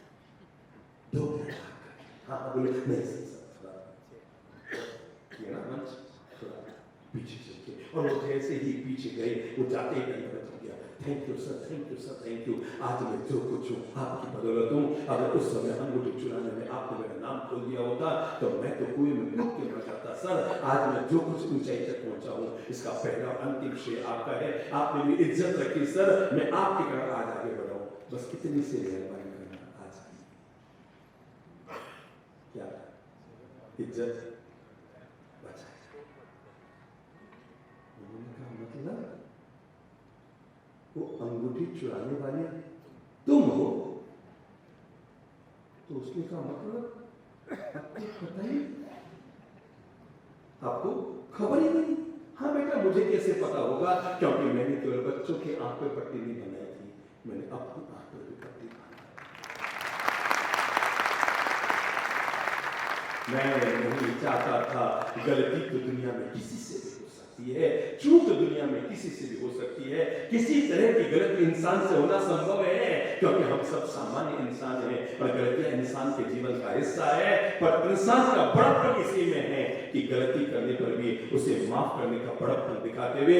और बेटा मैंने उसी समय आंख पे पट्टी बांध रखी थी, क्योंकि मैं चाहता था न केवल ये बच्चा बच्चों की नजरों से न गिरे, मैं ये भी चाहता था वो बच्चा मेरी नजरों में कभी न गिरे। इसलिए बेटा तू निश्चिंत रहे, क्योंकि मुझे बचपन से पता है गलतियों से जुदा तू भी नहीं और गलतियों से जुदा मैं भी नहीं। क्यों? क्योंकि मैं भी खुदा नहीं और तू भी। गलतियों से जुदा मैं भी नहीं, गलतियों से जुदा तू भी नहीं। अरे खुदा मैं भी नहीं और तू भी नहीं। अरे देते हैं इल्जाम एक दूसरे पर, बोलो देखो, देते हैं इल्जाम एक दूसरे पर, मगर अंदर झांकता तू भी नहीं और मैं भी। ये तो गलत फहमियों ने पैदा कर दी मन में दूरियां। बोलो, ये तो गलत फहमियों ने पैदा कर दी मन में दूरियां, वरना मन का पापी तू। आओ हम अपने जीवन की मीठी मधुर शुरुआत करने के लिए मैं आपको जो माला माल बनाने जा रहा हूं वो यही से अब शुरुआत कर रहा हूं। हर इंसान की जिंदगी में कुछ ऐसी खास फैक्ट्रियां इंसान के जरूर होनी चाहिए, जो खास फैक्ट्रियां उसके जीवन को ऊंचाइयां प्रदान कर सके, जीवन में अच्छा जीवन इंसान को प्रदान कर सके। मेरे भाई, जिंदगी देना लेना तो किसी और के हाथ में है, पर जिंदगी कैसे जीना, हम जब दुनिया में आते हैं ना तो 3 पेज की डायरी लेकर आते हैं। कितने? केवल 3 पेज की, 365 पेज की नहीं, केवल 3 पेज की डायरी। डायरी का पहला पन्ना भी लिखने वाला लिखता है और डायरी का अंतिम पन्ना भी लिखने वाला लिखता है। डायरी का पहला पन्ना होता है जन्म, हम कहाँ जन्मेंगे, कैसे जन्मेंगे, किस घर में, काले गोरे लंबे टिंगरे, जो भी है हमारे हाथ में है नहीं है ना। तो पहला पन्ना लिखने वाले ने लिख दिया। मैंने कहा डायरी का पहला पन्ना जन्म है, बुद्धि लगाओ अंतिम पन्ना क्या होगा? ये भी हमारे हाथ में नहीं है। डायरी का पहला पन्ना भी गया, अंतिम पन्ना भी गया, सिर्फ एक पन्ना बचा है और वो है बीच का पन्ना, जिसका नाम है जीवन, जिसका नाम है जिंदगी। और अगर आदमी को ये जिंदगी जीनी आ जाए, क्योंकि ये पन्ना भगवान कोरा रखते हैं, वो भर के नहीं भेजते, तो कैसा जीवन जिएगा ये पन्ना वैसे ही भरता रहेगा। मेरे भाई याद रखना, दुनिया में कोई भी रेनबो न तो लाल रंग से बनता है, न पीले रंग से बनता है, न ब्लू रंग से बनता है, न हरे रंग से बनता है, न काले रंग से बनता है, न सफेद रंग से बनता है। सच्चाई ये है, ये सारे रंग मिलते हैं तो जिंदगी में रेनबो बनता है। इंद्रधनुष बनाने के लिए, जीवन को खुशियों से भरकर रखने के लिए, कोई आदमी ये सोचे मुझे तो बस मेरी सुंदर बीवी मिल गई, खत्म मत ना बाबा ना। केवल सुंदर बीवी से जिंदगी स्वर्ग और जन्नत नहीं बन जाती। अगर आदमी सोचे मेरे तो बस 2 बच्चे हो गए, खेल खत्म, ना बाबा ना। केवल बच्चों से जिंदगी नहीं बनती, बच्चे भी होते हैं, बीवी होती है, माँ बाप होते हैं, भाई बंधु होते हैं, काका काकी होते हैं, मामा मामी होते हैं, चाचा चाची होते हैं, अड़ोसी पड़ोसी समाज सब मिलता है ना, तो जिंदगी का रहने होता है। इसलिए सबकी जरूरत। कोई अगर इंसान ये सोच ले मेरी बीवी मिल गया, मुझे मम्मी पापा से क्या लेन देन, मेरे भाई एक बात याद रखना, दुनिया में कोई एक महिला हाथ खड़ा करो जो अपना पति पीहर से लेकर आई है ना। यहाँ पर 1000 महिलाएं बैठी है, कोई एक तो हाथ खड़ा करो जो अपना पति पीहर से लेकर आई, ताकि उससे बातचीत शुरू करो। तय है ना, तो इंसान की सब में जिंदगी की जरूरत पड़ती है। जीवन का निर्माण तब नहीं होता जब हम माँ बाप के पेट से निकल जाते हैं। जीवन का निर्माण तब होता है जब हम एक अच्छा जीवन जीना शुरू करते हैं। इसलिए इंसान का जन्म जीवन में 3 बार होता है, पहला माँ बाप की कोख से, दूसरा बोलो बोलो बोलो गुरु के जीवन से, और तीसरा आदमी अपने आप को जन्म देता है। और जब आदमी अपने आप को जन्म देना चाहता है ना, खुद को मोटिवेट करता है, दुनिया में एक ही व्यक्ति है जो आपको सुधार सकता है। दुनिया में सिर्फ आदमी, उसका नाम भी बताऊंगा ताकि आप जीवन भर अंधेरे में न रह सके। आपको लगता है ना मुझे ये संत सुधारेगा कि ये संत सुधारेगा कि ये शास्त्र सुधारेगा, आज मैं उस व्यक्ति का नाम बता रहा हूं आपको। दुनिया में सिर्फ एक ही आदमी है जो आपको सुधार सकता है, और वो आप खुद। बस जब तक आप फैसला नहीं करेंगे सुधरने का, दुनिया में किसी की ताकत नहीं। कल मैं अरिहंत हॉस्पिटल में था, यहाँ से इधर 2 किलोमीटर दूर, तो वहां पर भी जो वहां के स्टाफ और बाहर के लोग आए हुए थे, उन्होंने सत्संग रखा था, प्रवचन टाइप का रखा। मैंने वहां पर यही से बात शुरुआत की थी। मैंने कहा सुधरने की शुरुआत जब भी करनी हो किसी और से नहीं, जीवन में चूक ही होती है। आदमी सुधारने का काम करता है, सुधारने का काम करने वाला हार जाता है, और सुधारने का काम करने वाला बाजी जीत। और दुनिया का क्या, यहाँ तो लोग बड़े गजब के होते हैं। अरे अमरूद खरीदेंगे ना तब तो बिल्कुल मीठा मीठा देख के खरीदेंगे, और लास्ट में उसी पे नमक और लाल मिर्च लगा के खाएंगे। तो दुनिया इसलिए आप अगर ये सोचें कि मैं दुनिया के आधार पर अपने जीवन को जी लूं और अपने आधार पर दुनिया को जीवा लूं, ये चीज संभव नहीं है, इम्पॉसिबल है। किसी भी इंसान की जिंदगी में असंभव चीज है कि आदमी सबको अपने हिसाब से जी ले। पर एक चीज है, पूरी दुनिया को सुधारने का ठेका तो भगवान ने आपको नहीं दिया है, पर अपने आप को सुधारने का। चलो हृदय पे हाथ रखो, अब यहीं से मैं बात की शुरुआत कर रहा हूं, और संकल्प लो मैं आज से सुधारने का काम करूंगा। बीवी को, पति को, बच्चों को, परिवार, भाई को, बहन को, क्या कर्मचारी को, क्या सुधारने का काम बंद करूंगा। मैं आज से नया श्री गणेश कर रहा हूं और अपने जीवन में सुधरने की शुरुआत।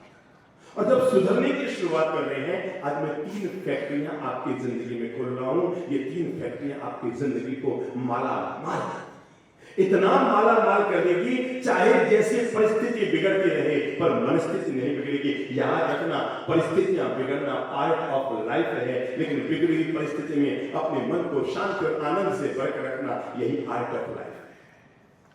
परिस्थिति बिगड़ना पार्ट ऑफ लाइफ है, लेकिन उसमें भी मुस्कुराकर जिंदगी को जी लेना, इसी का नाम आर्ट। दुनिया में किसकी जिंदगी में बुरा वक्त नहीं आता, बताओ?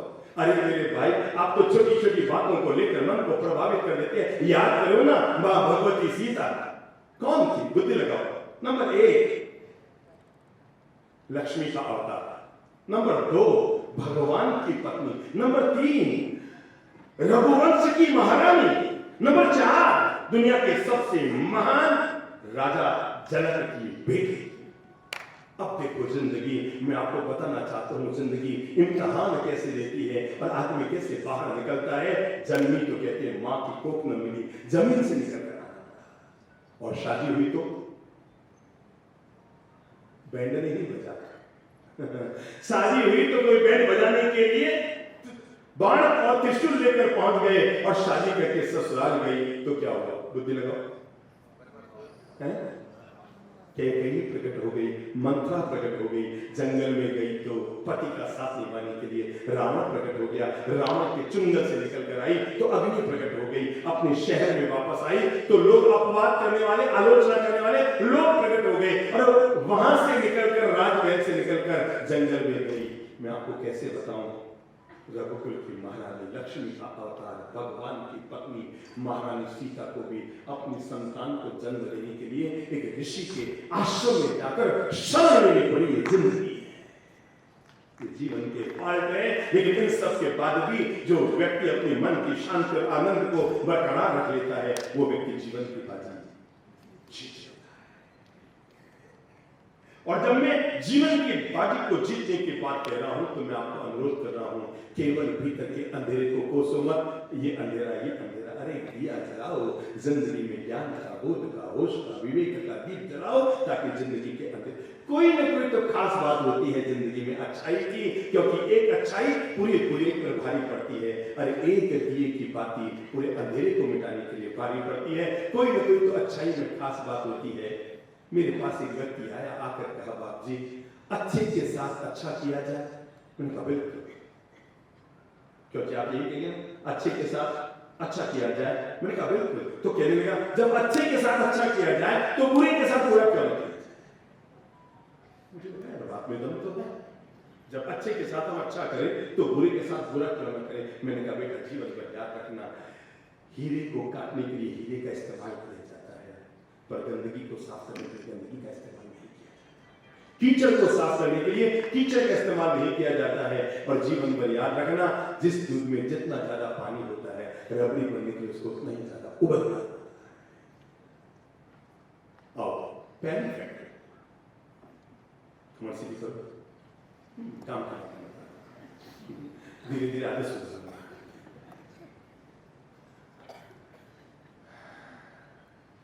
रायपुर चतुर्मास में तो लोग साधारण नहीं भूल गए। नंबर 1 हाथ रखो, यहाँ पहली फैक्ट्री खोलनी। अरे फैक्ट्री के लिए जमीन तो ठीक ना, प्लॉट। तो पहला प्लॉट हमारा यहाँ पर है और इस प्लॉट का नाम है, यहाँ पर हम खोलेंगे पहली फैक्ट्री, आइस फैक्ट्री। क्या नाम है? Ice factory. क्या नाम है? Ice factory. क्यों? क्योंकि जिंदगी बड़ी गजब की है। रूम में तो चल रहा है एसी और हमारे दिमाग में चल रहा है हीटर। ये जो विपरीत वातावरण जिंदगी में चलता है ना, तो हमें पहली फैक्ट्री खोलनी है अपने सिर के भाग में। इसका नाम क्या? मुंह से बोलो, आइस फैक्ट्री। चलो एक बार ईमानदारी से हाथ खड़ा करो। आप में कौन कौन है जिनको थोड़ा या ज्यादा गुस्सा आता है? हाथ खड़ा करो। ओह, तो ये फैक्ट्री सभी के प्लॉट पर खोलो। सभी के हाथ खड़े हो गए, इसका मतलब इस फैक्ट्री के जरूरत सबको है। चलो हम पहला निर्णय करते हैं, मैं अपने दिमाग को हमेशा शीतल रखूंगा, क्योंकि ये एक चीज है जो आपके मन को शांति देती है, ये एक चीज है जो आपके रिश्तों को मिठास देती है, ये एक चीज है जो आपके परिवार में प्रेम बोलती है, आपके कैरियर को आगे बढ़ाती है, आपको समाज में इज्जत दिलाती है। और अगर ये एक फैक्ट्री नहीं खुली, मेरे भाई याद रखना, जैसा होता है आदमी का स्वभाव वैसा पड़ता है दूसरों पर प्रभाव, और जैसा होगा हमारा नेचर वैसे ही पड़ेगा दूसरों पर, वैसा ही होगा हमारा फ्यूचर। तो एक चीज ठीक करो, देखो दिमाग में क्या है, थोड़ा थोड़ा गुस्सा आ जाता है, कोई छोटा सा हमारा अपमान कर दे, हम आउट ऑफ कंट्रोल हो जाते हैं, कोई दो टेढ़े शब्द हमें बोल दे, अरे हमसे ज्यादा अच्छे तो गली के कुत्ते होते हैं, वे जब भी भौंकते हैं तो अपरिचित पर भौंकते हैं, और हम जब भी भौंकते हैं तो परिचित पर भौंकते हैं। हम गुस्से में जब भी चिल्लाते हैं तो बाहर वालों पर नहीं, अपनी धर्म पत्नी पर, अपनी मम्मी पर, अपने बच्चों पर चिल्लाते हैं। कुत्ता बेचारा जब भी चिल्लाता है कम से कम बाहर वालों पर, और हम हैं जो घर वालों पर। आज ये बड़ा गजब होता है, बाहर रहता है नरम और घर में आके हो जाता है गरम। अरे भाई तुम बाहर तो कितने मीठे मीठे बोल रहे थे, समझ लो नहीं, आगे आगे बैठे लोग और पीछे वाले भी, बाहर तो हाँ नहीं बिल्कुल बिल्कुल हाँ। जब समाज की मीटिंग में बैठते हो, दोस्तों के बीच बैठते हो, क्या मीठी मीठी बातें करते हो, क्या मुस्कुरा कर बोलते हो, और घर जाते वापस घर ये नहीं किया, वो नहीं किया, वो नहीं किया। अरे भाई तुम घर में आए हो तो तुम्हारे आने से घर स्वर्ग बनना चाहिए, तुम्हारे आने से घर नरक नहीं बनना चाहिए। हर इंसान की पत्नी 2 बार घड़ी देखती है मेरे भाई, जिसका स्वभाव शांत होता है ना, उसकी पत्नी रात को 2 बजे घड़ी देखती है। क्या बात है, अभी तक नहीं आए, 9:30 बजे अभी तक नहीं आए, 10 बजे अभी तक नहीं आए, और जो गुस्सैल होते हैं ना उनकी पत्नी सुबह 9 बजे घड़ी देखती है। क्या बात, अभी तक नहीं गए? आपकी सबकी पत्नियां देखते, मुझे पता है, घर जाके पूछ ले। कैमरा घर में लगा देना, सीसीटीवी कैमरा, कई जगह लिखा रहता है ना, सावधान आप कैमरे की नजर में, ऐसा लिखा रहता है। मुझे बड़ा आश्चर्य होता है,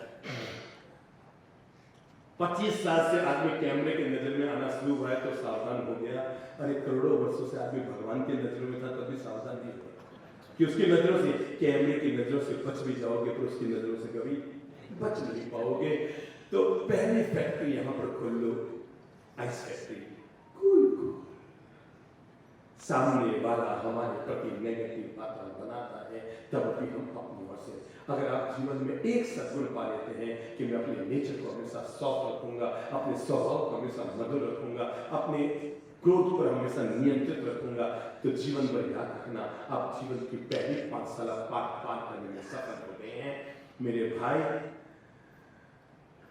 स्वर्ग उनके लिए है जो अपने गुस्से को अपने काबू में रखते हैं। बोलो, स्वर्ग उनके लिए है जो अपने गुस्से को अपने काबू में रखते हैं। थोड़ा कर भुजा पे हाथ मारते, स्वर्ग थोड़ा करो ना, मेहनत करो। जिंदगी में लटक कर कभी नहीं बैठना चाहिए। मोबाइल भले डिस्चार्ज हो, पर जिंदगी हमेशा।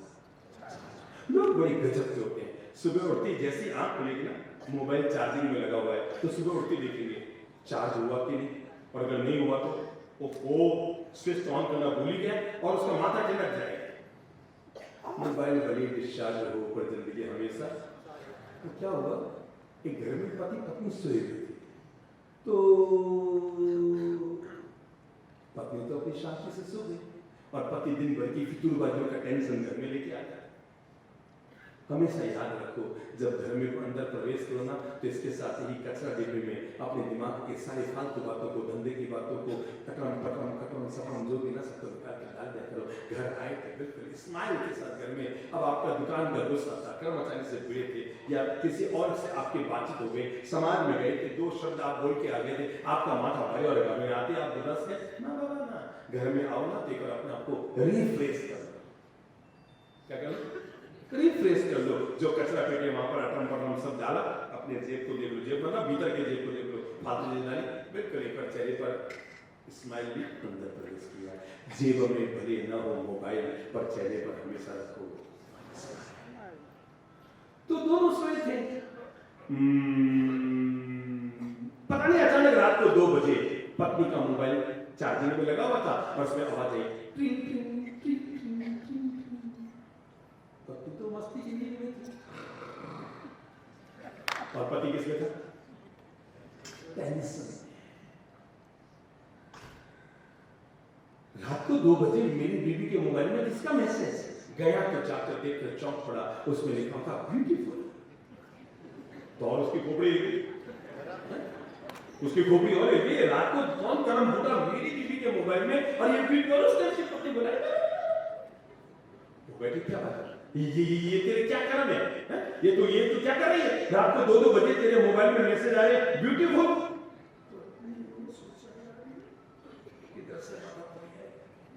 उसने मोबाइल को उठाया, पढ़ा, चार्जिंग में लगा हुआ था, अपने पति के बालों को पकड़ा यूं हिला रहा था। ललित महाराज ने कितनी बार कहा है पॉजिटिव रहा करो, पॉजिटिव। अरे ये चार्जिंग में लगा था, ये ब्यूटीफुल नहीं, इसमें लिखा है बैटरी। उल्टी खोपड़ी वाला उल्टी तो सोचेगा ना हमेशा। खोपड़ी उल्टी बनी हुई है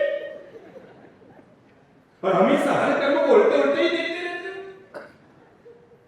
आओ थोड़ा इसका शुद्धिकरण करते हैं, और शुद्धिकरण करते हुए पहला काम करते हैं, हम यहाँ पर आइस फैक्ट्री खोलते हैं, और आइस फैक्ट्री खोलते हुए पहला फैसला अपने आप को दीजिए, मैं आज के बाद क्रोध का शायद नहीं करूंगा। क्यों? क्योंकि स्वर्ग उनके लिए है जो अपने गुस्से को अपने काबू में। नंबर 2, और स्वर्ग उनके लिए है जो दूसरों की गलतियों को माफ कर देते हैं। मैं चाहूंगा सब लोग बोलेंगे, शेर जो पीछे बैठे ना, वो भाई साहब दरवाजे के पास बैठे, बोले बगैर मत रह जाना, और बोल क्या? स्वर्ग उनके लिए है जो अपने गुस्से को अपने, थोड़ा जोर से बोलो, स्वर्ग उनके लिए है जो अपने गुस्से को अपने, एक बार और बोलो, स्वर्ग उनके लिए है जो अपने गुस्से को अपने काबू में रखते हैं। नंबर 2, और स्वर्ग जन्नत उनके लिए है जो दूसरों की गलतियों को माफ कर देते हैं। जिंदगी पर याद रखना, ईश्वर और खुदा उन्हीं से प्यार करते हैं जो दूसरों के प्रति दयालु और करुणाशील, उन्हीं से भगवान प्रेम करते हैं जो औरों के प्रति प्रेम से भरे होते हैं, औरों के प्रति मिठास से भरे होते हैं, औरों के प्रति माधुर्य से भरे होते हैं, उन्हीं से भगवान हमेशा प्रेम करते हैं। निर्णय ले लो आज के बाद, क्योंकि जब इंसान गुस्सा करता है, आओ मैं बताऊं एक एक का, जब इंसान क्रोध करता है तो उसकी हंसी की हत्या हो जाती है, खुशी खत्म हो जाती है। जब इंसान एक बार क्रोध करता है ना, तो 24 घंटे जो भोजन करते हैं वो शक्ति खत्म हो जाती है। सावधान, आपका पल भर का गुस्सा आपके भविष्य को चौपट कर सकता है। सावधान, जिन रिश्तों को बनाने में आपको 40 साल लगे थे, 20 साल लगे थे, 10 साल लगे थे, आपके 10 मिनट के गुस्से ने उन सारे रिश्तों पर पानी फेर दिया। सावधान, जिस कैरियर को बनाने में आपने 30 साल मेहनत की थी, आपके गुस्से ने उस कैरियर को चौपट कर दिया। सावधान, जिस धर्म क्रिया को करने के लिए आप 30 साल तक सामायिक करते रहे और मंदिर में जाके भगवान की पूजा करते रहे, सावधान, आपका 1 मिनट का गुस्सा 30 साल के सामायिक पर पानी फेर। क्योंकि हमें पता है भगवान महावीर को डंक मारने वाला चंड कौशिक और कोई नहीं था, पिछले जन्म का संत। और वो चंड कौशिक संत सामान्य संत नहीं, जिसने 30 उपवास की तपस्या की थी, लेकिन 30 उपवास की तपस्या करने वाला संत अगर एक बार क्रोध कर लेता है तो मरकर बोलो क्या बना? चंड कौशिक सांप, भयंकर जहरीला सांप। मैं आपको यही बताना चाहता हूं, शावक अगर गुस्सा कर दे तो सांप बन जाता है, और सांप अगर शांत हो जाए तो उसके भीतर शावक की चेतना जागृत हो जाती है। और वही संत मरकर सांप बना, और सांप मरकर भगवान श्री महावीर की सोहबत को पाकर देव बन गया। अरे भगवान श्री कृष्ण किसी की 99 गलतियों को माफ कर सकते हैं, पता है ना किसकी? नाम बोलो, ऐसे सुपाल की। अरे मेरे भाई, भगवान श्री कृष्ण के प्रति ताली बजाकर शुक्राना अदा करो, जो अपनी जिंदगी में अपने दुश्मन की भी 99 गलतियों को माफ कर सकते हैं। कितनी? 1 नहीं, 2 नहीं, 3 नहीं, 4, 5, 25, 50 नहीं, कितनी? 99 गलतियों को भगवान श्री कृष्ण माफ कर सकते हैं। अरे हम उनकी पूजा करने वाले लोग क्या अपनी बहू की 9 गलतियों को माफ करने का बड़प्पन नहीं दिखा सकते? मेरी सासू माताओं, याद रखना, रात को सोने से पहले अगर आपने अपनी बहू की 1 गलती को माफ कर दिया तो सुबह उठने से पहले भगवान आपकी 100 गलतियां माफ। क्रोध को अंत करने का पहला उपाय यही है, गलती हो तो चुप जाओ। बोलो, पहले हाथ खड़ा करो। आपने जिंदे लोग कितने? 'इतने सारे जिंदे लोग हैं, तो फिर मरे हुए लोग गलती हो लोग ऐसे बोल रहे हैं करके, गलती हो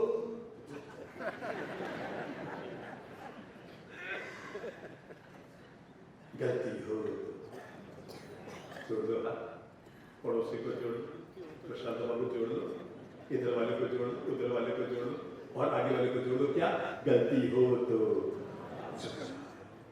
नंबर 2, गुस्सा आए तो थोड़ा सा रुक जाओ, आप हमेशा प्रॉफिट करेंगे। सुन ली दोनों बात, सुन ली। गलती हो तो ये मत देखो गलती पत्नी ने की कि पति ने की, बाजी वो जीतेगा जो पहले समझो आपकी पत्नी ने गुस्से में, देखो एक बात मैं बता दूं, गुस्से में आदमी आउट ऑफ कंट्रोल हो जाता है। पागल खाने में देख लो लोगों को जाके और गुस्से में देख लो घर के लोगों, लगभग एक ही बराबर है, कोई ज्यादा फर्क नहीं होता। गुस्से का जब भी शुरुआत होती है तो पागलपन से होती है और गुस्से का जब भी समापन होता है तो प्रायश्चित से होता है। ओहो मैं क्यों बोली हूं, हमारे बाप को क्या कहता था, मैंने क्यों बोला, मैं मेरे काका जी का क्या कह रहा था, तो प्रायश्चित पर समापन होता है। तो गुस्से हम जब भी करते हैं ना तो कहीं ना कहीं हमसे कोई चूक हो रही होती है, तो गुस्सा आए तो थोड़ा सा कंट्रोल, बोलो अपना करो ना, थोड़ा सा ऐसे बोलो, कंट्रोल। एक बार और पास में पत्नी बैठे वो देख भी ले कि मेरे पति आंसू आ रहे हैं, क्या जीवड़ा क्या कंट्रोल, क्यों? क्योंकि तू सुसु पर तो कंट्रोल कर सकता है, पर गुस्से पे कंट्रोल नहीं कर सकता। गुस्सा तो सुसु से भी गया बीता है। अच्छा अभी बताओ, ये यहाँ पर इतने सारे लोग बैठे हैं, तय है कि 2-5% को थोड़ी थोड़ी शंका हो भी गई होगी, ठीक है ना, पर प्लीज आप कुर्सी तो गिली नहीं करेंगे ना, या क्या नहीं करेंगे ना, पक्की बात है ना, नहीं करेंगे ना। पर मैं आपको बता दूं, आदमी बड़ा गजब का होता है, सुसु की शंका हो जाए तो दरी और कुर्सी गिली नहीं करता, पर क्रोध की शंका हो जाए तो अपने आप पे कंट्रोल ही नहीं करता। और कभी कह दो गुस्से में पत्नी बोल जाए तुम तो जानवर हो, जानवर, दुनिया में दूसरे को जानवर हो ही बोलता है जो, तो गुस्से में आदमी जानवर हो गया। अब जानवर हो गया तो दूसरे को क्या बोलेगा, तुम तो जानवर हो, जानवर, मेरे भाई बुरा मत मानना, और मुस्कुरा कर उसके सामने जाना, ओरे वाह तूने मेरे लिए कितना अच्छा शब्द लिखा। क्या कहना, आप में कोई है जिसकी पत्नी को गुस्सा से हाथ खड़ा कर, जिसकी पत्नी को गुस्सा आता है, आपकी पत्नी को गुस्सा आता है, ये आइए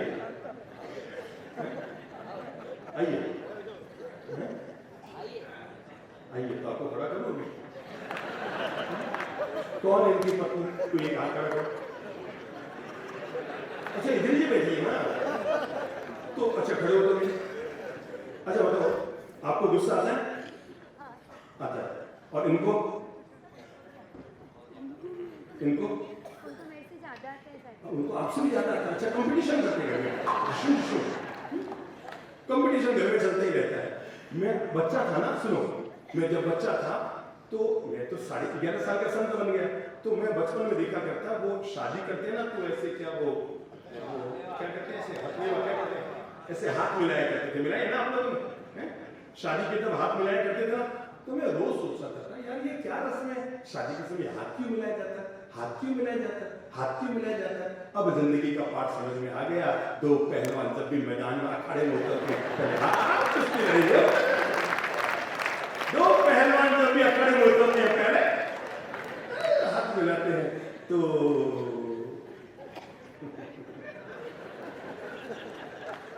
चलो आज से नियम लोग खड़े हो जाओ, जब भी पत्नी पर गुस्सा आएगा, ठीक है, आता है आपको पत्नी पर गुस्सा और पत्नी को आप पर आता है। आप जरा सोचो कि आप आपस में जब शादी की थी वो फेरे खाए थे तो लड़ने के लिए खाए थे कि प्रेम करने के लिए खाए थे, किसके लिए खाए थे? मैं आज तक समझ नहीं पाया, प्रेम करने के लिए जिंदगी छोटी पड़ गई है। आपको पता है अमेरिका में शादी होती है ना तो आधे लोगों के 5-7 साल में तलाक हो जाती है, आधे लोगों। मैं बताऊं क्यों, राज बता रहा हूं, लोग समझ ही नहीं पाए कि वहां के लोगों का तलाक नहीं होगा, आधे से ज्यादा लोगों का 10 साल में तलाक। क्यों?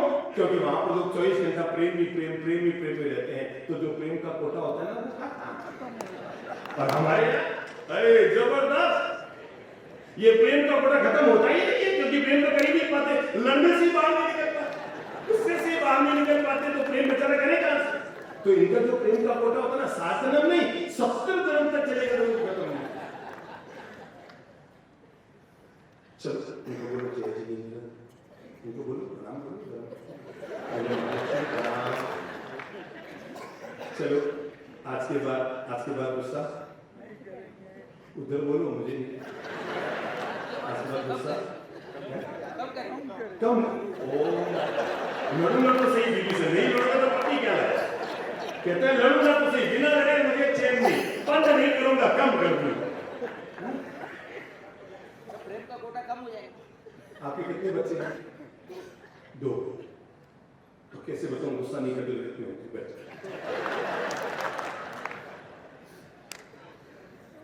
अगर गुस्से में कभी आपकी पत्नी आपको बोलते तुम तो जानवर हो, जानवर तो बुरा मत मानना। लो अब मैं टिप्स देता हूँ जिंदगी को मीठा मधुर बनाने के लिए। कभी गुस्से में पत्नी कहते तुम तो जानवर हो, जानवर तो बुरा मत मानना, मुस्कुरा कर कहना तूने मेरे लिए कितना मीठा शब्द निकाला है, तू मेरी जान मैं तेरा वर, जिस दिन तू मिली उसी दिन हुआ था मैं जानवर। सकारात्मक। गुस्से में कोई कुछ बोल भी रहा है ना, आप अपनी तरफ से पॉजिटिव शब्दों का इस्तेमाल कीजिए। एक बात ध्यान रखिए, गलती किसने की खास बात नहीं है, सॉरी किसने बोला बाजी वही चीज। पक्की बात मानकर अगर आपको लगता है कि पत्नी से गलती, क्योंकि भगवान श्री महावीर हमें जीवन में यही पाठ कराते हैं, दुनिया में सबसे बलवान बाकी गुस्से आदमी को दुनिया में कोई पसंद नहीं। मैं आपको कैसे बताऊं, जब मैं घर में रुका हुआ था ना तो मेरे पास एक बच्चा आया और आकर कहने लगा गुरु जी एक बात बताओ। मैंने कहा क्या? नहीं गुरु जी बताओ, ये गर्म तवे पर पॉपकॉर्न क्यों चलता है? मेरे माथे में खा जाएगा, मुझे नहीं पता ये गर्म तवे पर पॉपकॉर्न। नहीं, आप इतनी किताबें निकली हुई हैं, आप इतने बड़े बड़े प्रवचन देते हो, इतने बड़े महाराज, इतना नहीं बता सकते। अरे मैंने कहा महाराज होने के लिए पॉपकॉर्न क्यों चलता है जानना जरूरी थोड़ी है। नहीं बताओ ये गर्म तवे पर पॉपकॉर्न क्यों चलता है? मैंने कहा मुझे नहीं मालूम। क्या सच्ची नहीं मालूम? मैंने कहा मुझे नहीं मालूम। क्या बोला आप हार के? मैंने कहा मैं वो हार के, बता तू बता कि गर्म तवे पर पॉपकॉर्न क्यों चलता है? उसने कहा मैं बताऊं? मैंने कहा बता। कि मैं बताता हूं गर्म तवे पर पॉपकॉर्न क्यों चलता है। महाराज साहब कल आप पूरी बैठ के देख लो, पता लग जाएगा क्यों चलता है। जब गर्म तवे पर पॉपकॉर्न नहीं देख सकता तो जिसका भेजा गया उसके पास पसंद करेगा। अरे जलती हुई सासा पर तो कोई पंछी भी बैठा पसंद करेगा। व्यक्ति को भी गुस्सा आ रहा है, 40 साल वाले को भी आ रहा है, 60 वाले को भी आ रहा है, और 80 वाले दादाजी को पूछोगे यहाँ उन्हें भी आ रहे हैं। तो सोचो आपने अपने जीवन से क्या पाठ सीखा है। जो अनपढ़ है 8वीं पढ़ा लिखा उससे भी आ रहा है, और जो MBA पास है उससे भी आ रहा है। सोचो आपकी पढ़ाई में आपको क्या है। गरीब को भी आ रहा है और अमीर को भी आ रहा है, तो सोचो आपके वैभव में आपको क्या है। अगर आप इन छोटी छोटी बातों के निमित्तों के आधार पर क्रोध कषाय में घिरते रहेंगे तो अपने जीवन में शांति के मालिक कब बनेंगे? मेरे भाई हम दुनिया में तो आए थे मुक्ति का मार्ग पाने के लिए, मुक्ति तो मिली ना मिली, नए बंधन हमने बहुत बांध लिए हैं। ईन लीन हीन 3-4 लोग तो घर में रहते हैं, कहते हैं हम 84 लाख जीवियों से समाप्त करते हैं। मैं तो कहता हूँ मेरे भाई, पानीपना तीर्थ की यात्रा बाद में करना, तिरुपति की बाद में यात्रा करना। पहले जिस भाई साहब की बोल चाल बन लेना, उसके घर पर जाकर गले लगकर में क्षाम दुकड़म सॉरी कह के आ जाना। आपको यहाँ नागपुर में बैठे बैठे अगर पानीपना और तिरुपति की यात्रा का पुण्य न मिल जाए तो मुझसे अपने सगे भाई से अगर आपकी बोल चाल बन गए, पहले उसके 4 सीढ़ियां चढ़ लो और उसको जाके सॉरी कह। क्योंकि इससे मन अशांत होता है, इससे जीवन में दुख आता है, इससे शरीर में बीमारियां आती है, इससे पत्नी से जिंदगी में रिश्ता बिगड़ता है, बच्चे हमारे तनाव में रहते हैं, माता पिता दुखी हो जाते हैं, परिजन हमें पसंद नहीं करते, समाज में हमारी बेइज्जत होती है, लोग हमारी मजाक उड़ाते हैं, लोग कहते हैं इसका दिमाग किसका होता है। क्यों? क्योंकि क्या कर रहा है? शांत व्यक्ति को दुनिया में पड़ोसी भी पसंद करते हैं, और गुस्सैल व्यक्ति को दुनिया में घर के लोग भी नापसंद करते हैं। तो पहली फैक्ट्री खुल गई कि दोबारा प्लॉट लो, आज से फैसला कर लो मैं क्रोध और कसाय नहीं, फैसला कर लो, बोल लो मुझसे मैं आज से क्रोध, बोल लो एक बार मुझसे मैं आज के बाद गुस्सा, एक और बोल लो मैं आज के बाद गुस्सा, आज के बाद गुस्सा। थोड़ी सी नीचे उतरते हैं, एक और फैक्ट्री खोले, अगर ये खुल गई ना तो आपके रिश्ते बहुत मीठे मधुर हो जाएंगे, तनाव से आप मुक्त हो जाएंगे, क्रोध कसाय से आप बच जाएंगे, बेवजह के कर्म बंधन से बच जाएंगे, शरीर की बीमारियों से आप बच जाएंगे। पर अगर एक चीज और आप खोल लीजिए, अरे कैसे आपको बताऊं, जिंदगी में हर आदमी आपको पसंद करेगा। दूसरा पड़ाव वो आपकी जबान का है। जीभ है ना, एक बार चलाओ मुंह में, जीभ को चला के देखो। इस जीभ पर एक दूसरी फैक्ट्री खोल रहा हूँ। पहला प्लॉट यहाँ था, दूसरा प्लॉट यहाँ है, और इस फैक्ट्री का नाम है शुगर। कौन सी फैक्ट्री? बोलो बोलो, कौन सी फैक्ट्री? जब भी बोलेंगे शालीनता से बोलेंगे, जब भी बोलेंगे प्रेम से बोलेंगे, जब भी बोलेंगे मिठास से बोलेंगे, जब भी बोलेंगे आदर अदब से बोलेंगे, क्योंकि दुनिया में हम वही सुनते हैं जो हम बोलते हैं। कल मैंने अरिहंत हॉस्पिटल में प्रयोग कराया था, वो वहां के डॉक्टर और नर्स को, और वो प्रयोग मैंने कराया था। मैंने कहा सभी लोग हाथ यूं खोलो, चलो आप भी प्रयोग करो, कमर सीधी करो, अपना हाथ यूं लाओ, सामने लाओ, लाओ लाओ, चलो। अब इस आपके हाथ में मैं सबके हाथ में 100-100 ग्राम गुलाब जल डाल रहा हूं। गुलाब जल समझते हैं ना, क्या कहते हैं मराठी में? गुलाब जल, गुलाब जल बोलते हैं। चलो इसमें मैं एक मुट्ठी गुलाब जल आपको डाल रहा हूं। अब आपको कुछ नहीं करना है, इसको उछालना, जोर से उछालो, जोर से उछालो। क्या अब एक बार एहसास करो कि जब आपने गुलाब जल उछाला है तो आप पर वापस क्या आया? सोचो सोचो, एक बार एहसास करो, कुछ खुशबू आ रही है ना, गुलाब की खुशबू। आपने गुलाब जल उछाला है तो ईश्वर ने वापस आप पर गुलाब जल की फुहारें दी है। दोबारा मुट्ठी लो, अब मैं इसमें 100-100 ग्राम मिट्टी डालना, दूध। क्या इच्छा है? खुद पे उछालोगी कि पड़ोसी पे? आदत तो दूसरे पर, आज खुद पे उछाल के देख लो, बरो उठाओ, जोर से उड़ाओ, उड़ाओ उड़ाओ। अब एहसास करो आप पर गुलाब जल आके गिरा। क्या गिरा? क्या गिरा? जिंदगी में याद रखना, जब हम दूसरों पर गुलाब जल छिड़कते हैं तो हमारे द्वारा प्रकृति हम पर गुलाब जल डालती है। जब हम दूसरों पर धूल फेंकते हैं तो ईश्वर हम पर वापस धूल ही फेंकता है। चार देरानियां जेठानियां, चारों में आपस में हमेशा हमेशा कलह, संघर्ष, दूरियां, और तय कर लिया हम एक साथ नहीं रहेंगे। किसी के पास किराए का प्लॉट फ्लैट लेने की व्यवस्था नहीं, कहा ये हॉल जो है ना घर का बड़ा, हम इसी में लकड़ी का पार्टीशन डालते हैं, छत ऊपर एक और लकड़ी का पार्टीशन डालते हैं। तो क्या हो गए? 4 कमरे हो गए, एक किचन, दूसरा किचन, तीसरा किचन, चौथा किचन, सबके चारों अलग अलग हो गए। ऊपर का भाग खुला, बीच में लकड़ी का पार्टीशन डल गया। सुबह सुबह पहली वाली 1 नंबर वाली बहू ने 1 नंबर वाले कमरे की बहू ने कचरा निकाला। उसका किससे बैर था? 2 नंबर वाली जेठानी से। अब आपने सोचो उसने क्या किया होगा कचरा निकाल कर? हाँ, चलो उसने नहीं, आप क्या करेंगे? बड़ा बोलो, देखो समय नहीं अपने पास। क्या किया होगा? हौले से 2 नंबर वाले के ऊपर से खिसका। वो नींद से उठी, उसने कचरा निकाला तो थोड़ा सा ज्यादा हो गया। उससे किससे बैठा? नंबर वाले से। उसने वो कचरा उठाया और 3 नंबर वाले, पहले ने दूजी के डाला, दूजी ने तीसरी को डाला, तो तीसरे ने क्या किया होगा? चौथी के डाला।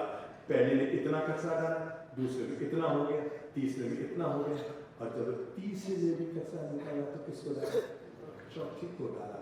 अब बुद्धि लगाओ, चौथी ने कचरा निकाला, बुद्धि लगाओ, बुद्धि लगाओ, सोचो सोचो, कहाँ जाए? क्या कहा? पहली वाली ने दूसरे की जिंदगी में इतना सा कचरा डाला, पर लौट कर वापस इतना सारा आ गया। ये दुनिया का नियम है। हम वो नहीं पाते जो हम चाहते हैं, हम वो पाते हैं जो करते हैं। इसलिए अपनी जबान से हमेशा उन पॉजिटिव शब्दों का इस्तेमाल करो, क्योंकि शब्दों में बड़ी जान होती है। इनसे आरती अरदास और अजान होती है। ये समंदर के मोती हैं जिससे अच्छे आदमी की पहचान होती है। अगर सास एक बात का विवेक रखे कि मैं अपने बहू से इज्जत की बोलूंगी, बहुत इज्जत की भाषा बोलूंगी, सम्मान की भाषा बोलूंगी, उसके दिल को अच्छी लगे ऐसे शब्दों का इस्तेमाल करूंगी। प्रायः 99% तलाक दहेज को लेकर नहीं होते हैं। हमें बोलना नहीं आता, अपनी जबान को पेश करना नहीं आता, शालीनता से शब्द का प्रयोग करना नहीं आता। हम टेढ़े मेढ़े अंत संत बंट बोलने लग जाते हैं, इसलिए घर में तनाव पैदा होता है।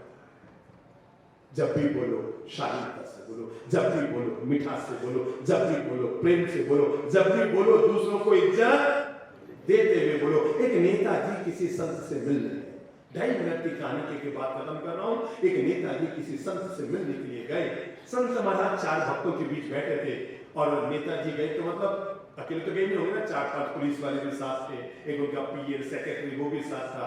महाराज नमस्ते।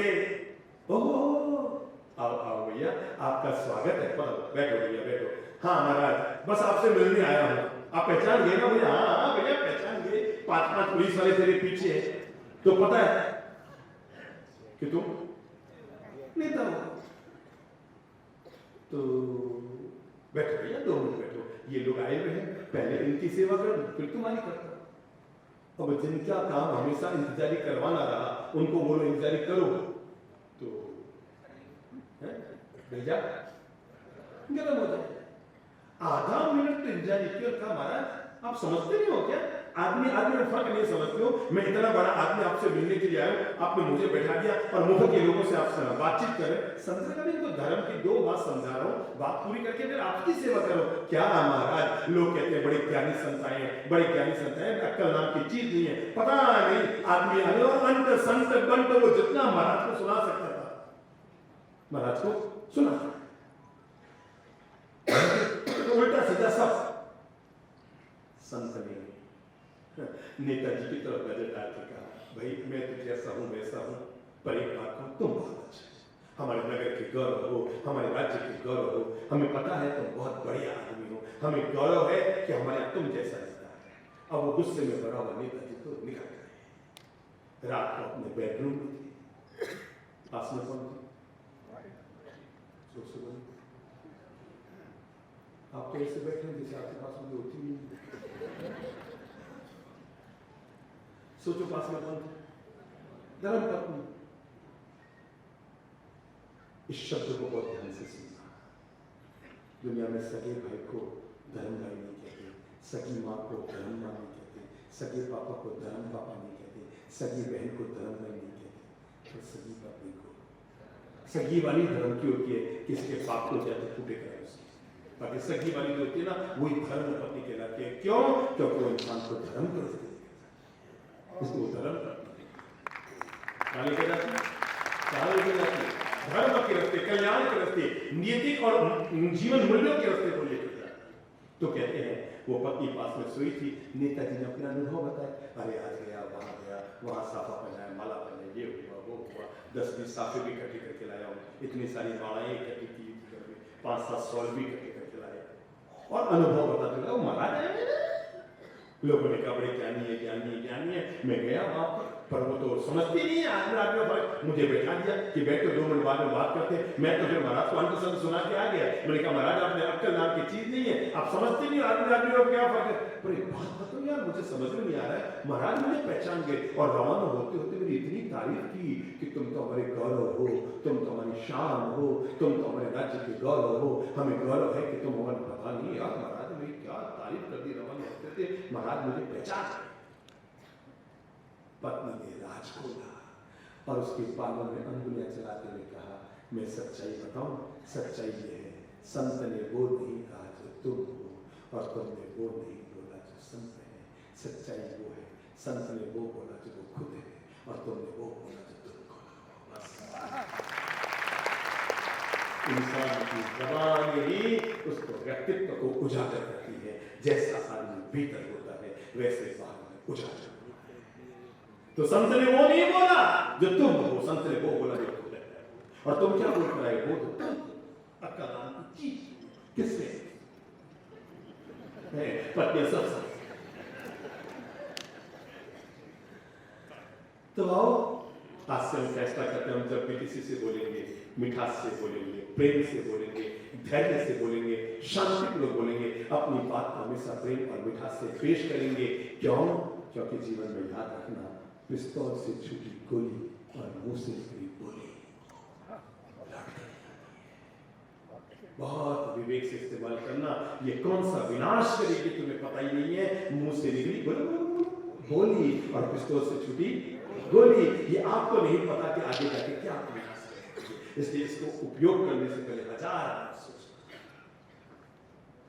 गोली और गोली ये जब हाथ से निकल गई तो इसको कंट्रोल करना आपके हाथ में नहीं रहेगा। इसलिए अपने हर शब्द को, अपने हर बात को बहुत विवेकपूर्वक बोलिए, बहुत शांति, सजगता पूर्वक, प्रेम और मिठास पूर्वक, माधुर्य पूर्वक अपनी बात पेश कीजिए। शिष्ट बोलिए, इष्ट बोलिए, मिष्ट बोलिए, क्यों? क्योंकि हमारा ये मुंह हमारी दुकान है।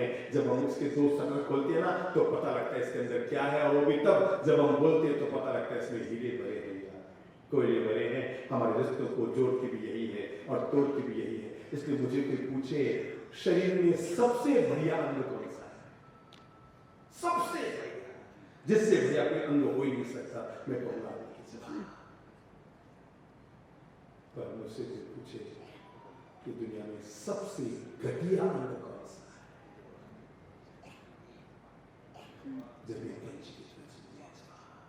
जब रिश्ते में करार, कभी भी किसी का अपमान मत करना, कभी टेढ़े शब्द मत बोलना। बहन, अगर आप भूल सकते हैं तो हमारे नाम को भूल जाना। आज के साथ कोई ललित क्लब, चंद्र क्लब, शांति पे कुछ नहीं होता है, सब दुनिया में अलग अलग नाम होते हैं। अगर आप भूल सकते हैं तो हमारे नाम को भूल जाना, और भूल सकते हैं तो हमारे चेहरे को भूल जाना।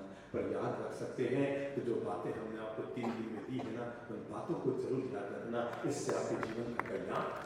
हमारा नाम याद रखने की जरूरत नहीं। कौन से महाराज है कहना मत, अरे एक संत आए थे, बाबा जी आए थे, महाराज आए थे, ये अच्छी बातें कह के गए थे। उन बातों को जिंदगी में जरूर रखना। तो भूल चूक कर कभी किसी का अपमान मत करना।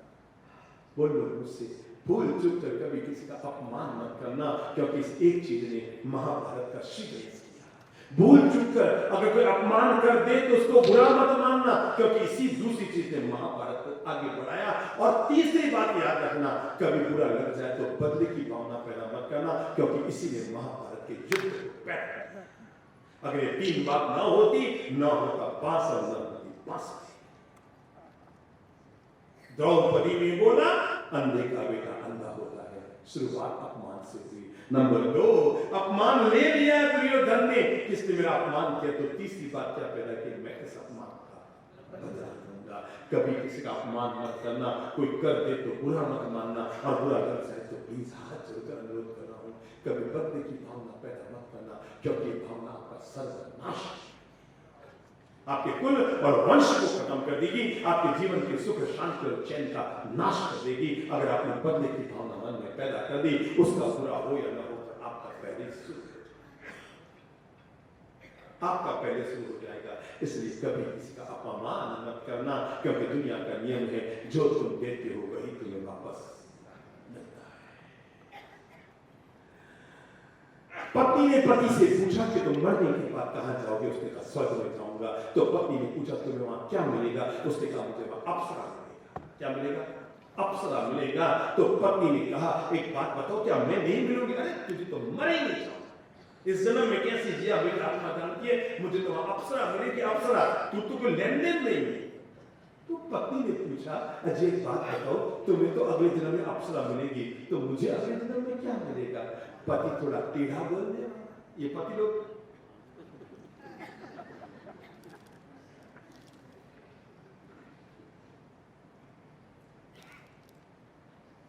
सब समझ गए मेरे यूं और पति ने टेढ़ा बोल ही दिया, मजाक उड़ाते हुए अपने पत्नी का, और मजाक उड़ाते हुए कहा तने तुझे तो अगले जन्म में बंदर मिलेगा। बंदर माखा क्या मिलेगा? मन की बंदर मिलेगा। बंदर। पत्नी से रहा न गया, उसने नहले पे दहला मारा और कहा जी एक बात बताओ, तुम्हें तो इस जन्म में भी अप्सरा मिली और अगले जन्म में भी अप्सरा मिलेगी, मुझे इस जन्म में भी बंदर मिला और अगले जन्म में बंदर मिलेगा। जिंदगी में हर शब्द को बोलने से पहले अपने विवेक की दृष्टि को जरूर यूज कर लेना, क्योंकि जिंदगी में वही लौट कर आता है कानों में जो आप जबान से। तो आज से दूसरा संकल्प करो, मैं जब भी बोलूंगा सम्मान की भाषा बोलूंगा, क्योंकि इन कानों से मुझे वही सुनने को मिलता है। हाँ, अंतिम और तीसरी लाइन सुनकर चले जाओ, और वो ये है, मैं जीवन में एक नियम रखो। पहली फैक्ट्री फटाफट मुंह से बोलो, आइस फैक्ट्री। दूसरी फैक्ट्री शुगर फैक्ट्री। हाँ, एक और फैक्ट्री आधा मिनट में खोल देता हूँ, फिर भविष्य में आएंगे तो उसके बारे में बोलूंगा, पर फैक्ट्री का द्वार उद्घाटन तो कर ही देते हैं, और वो दिल में खोलो। कौन सी? एक और बोलो तो कौन सा? ये बहुत जरूरी है, ये बहुत जरूरी है, क्योंकि ये वो फैक्ट्री है जो आपके जीवन को खुशियों से भर सकती है। अपने हाथ से हमेशा सत्कर्म करो, सबसे प्रेम करो, सबसे मिठास से बोलो, सबके प्रति अपने मन में सद्भावना पैदा करो, क्योंकि लव फैक्ट्री ही आपके जीवन को खुशियों से भरेगी, अपनों से भी गैरों से भी। आज ही किसी से आपका हल्का सा भी मन मुताबिक मेरे भाई, शादी का बंधन 7 जन्म रहे या न रहे, पर वैर का बंधन 70 जन्म तक साथ चलता है, ये मुझे पक्का। ये तो आपको यही बनाया जाता है कि शादी के बंधन 7 जन्म तक रहेंगे, इस जन्म में पूरा जीव तो रोमर के जीव तो अगले जन्म में तो सोचो ही मत कि आपको अगले जन्म में ये जोड़ा वापस मिलेगा, और आप शायद चाहते भी नहीं होंगे, दोनों ही धापे होंगे एक दूसरे से। पर फिर भी मैं बता दूं आप लोगों को कि ये बंधन 7 जन्म तक चले या ना चले, पर आपने किसी से वैर की कान डाली है, ये 70 जन्म तक आपका पीछे आज ये खोल लेना, मन को आनंद से, प्रेम से, मिठास से भरते हुए पूरी धरती के लिए अपने मन में प्रेम, मिठास, माधुरी, आनंद का भाव आपने पैदा कर दिया। आप जीवन की बातें जीत जाएंगे। हमारा सहज में यहाँ के लोग बहुत चाहते थे हम और रुके, पर हम आपसे वादा करते हैं, चलो आज हम पूरा सकल समाज यहाँ पर बैठा है, हम आपसे 1 मिनट बैठ जाओ। माता जी, मेरी अच्छी माँ, उनको वापस बैठा। मैं बोलता हूँ तो भगवान किसी को नहीं उठाता। अच्छा वापस आ जाए, ठीक है, वो कहते वापस। तो हाँ माता जी जाओ। तो हमारा 3 दिन का मीठा मधुर प्रवास हुआ। मैं चाहूँगा सबसे पहले दोनों हाथ खोलकर 30 सेकंड तक ताली बजाकर ये जिन सेवा लोगों ने सकल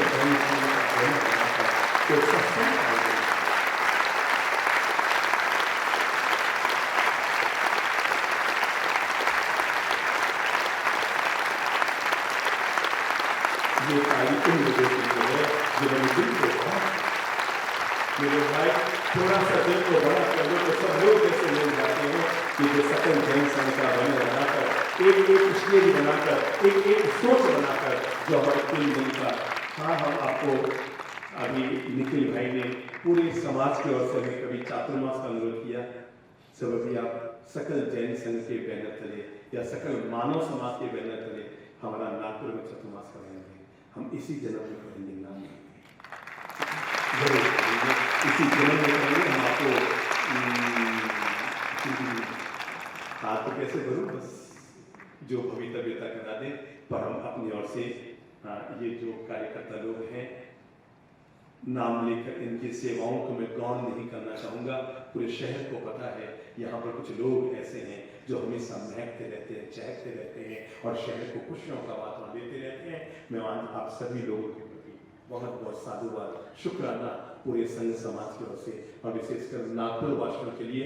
हम पहले भी जब आए थे आप लोगों ने तहे दिल से इस दिव्य सत्संग का आनंद लिया, और इस बार भी आप लोगों ने 3 दिन के सत्संग का आनंद लिया है।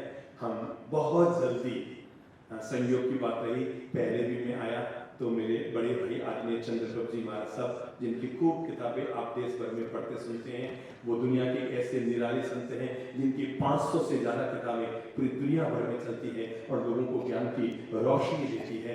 पर हाँ, इस बार मैं आपसे वादा करता हूँ, जब भी नागपुर आऊँगा ना, वो मेरे बड़े भाई को भी साथ या तो भाई पास निकल जाएगा, अंदर आऊँगा तो मेरे साथ। हमारे ओर से बहुत बहुत दुआएं और शुभकामनाएं हैं।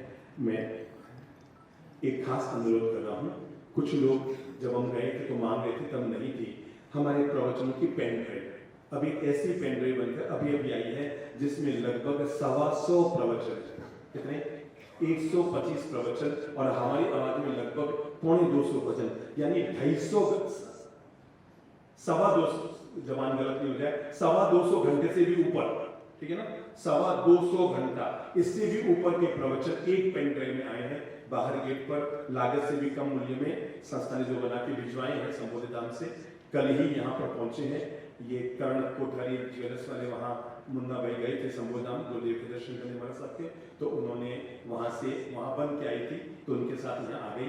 बाहर गेट पे उपलब्ध है, आपको जिनको चाहिए 2, 5, 10 अपने मित्रों को गिफ्ट देने के लिए। खत्म हो जाए तो हम जहाँ ठहरे वहाँ से ले लेना, पर आप लोग बाहर मुख्य द्वार पर वो पेन ड्राइव जरूर लेकर जाएं। और जो लोग हर महीने हमारे दिव्य विचार किताब के रूप में अपने घर में मंगाना चाहते हैं, संबोधि नाम से किताब निकलती है। संबोधि के नाम से हर महीने आएगी। संस्था केवल डाक खर्च जितना नाम मात्र का शुल्क लेती है। आप उसके भी मेंबर यहाँ बन जाना या जहाँ मंदिर जी में ठहरे हैं वहाँ आकर बन जाना। हम सभी जनों के लिए, विशेषकर श्री पार्श्वनाथ खंडेलवाल मंदिर, वहाँ का ट्रस्ट, पुलक विचार मंच, जो भी वहाँ से जुड़े हुए लोग हैं, हम उनके प्रति बहुत बहुत अपनी सद्भावना व्यक्त करते हैं। हमारे बीच जिन लोगों ने हमारा रायपुर का जिंदगी का अत्यंत गौरव में चातुर्मास संपन्न कराया, वहाँ के कोषाध्यक्ष, वहाँ के उपाध्यक्ष, वहाँ के दोनों महामंत्री, पूरा एक तरह से चातुर्मास समिति हमारे बीच आई हुई है। मैं चाहूंगा कि एक पल के लिए मंच पर आए। सम्मान के मंच पर पधारे, सभी लोग खड़े हो जाओ, मंगल पाठ लेते हैं। यहाँ पधारे हैं। 3 दिन से हमको पूरा समय दिया है, जैसे अखिल भाई ने बताया, आपकी डेट फिक्स नहीं होने के बाद में भी आपने समय दिया। हमारे ओर से किसी तरह के गुरुदेव की कोई अवज्ञा हुई, कोई भी असाधना हुई कि हमने उनका मन दुखाया, दिल दुखाया, तो सभी जन हाथ जोड़ के इच्छा पूर्ण कर लीजिए। इच्छा गुरुदेव आज 2 बजे हमारा पास में जो दिगंबर जैन मंदिर है वहाँ से हमारा प्रस्थान होगा। और ध्यान में ले लें, आपके परिचित महापुर लेते हुए सूचना दें, 14, 15, 16 3 दिन हमारा प्रवचन बैतूल के गांधी मैदान में होगा। ध्यान में ले लो, 3 दिन हमारा प्रवचन बैतूल में गांधी मैदान में 14, 15, 16।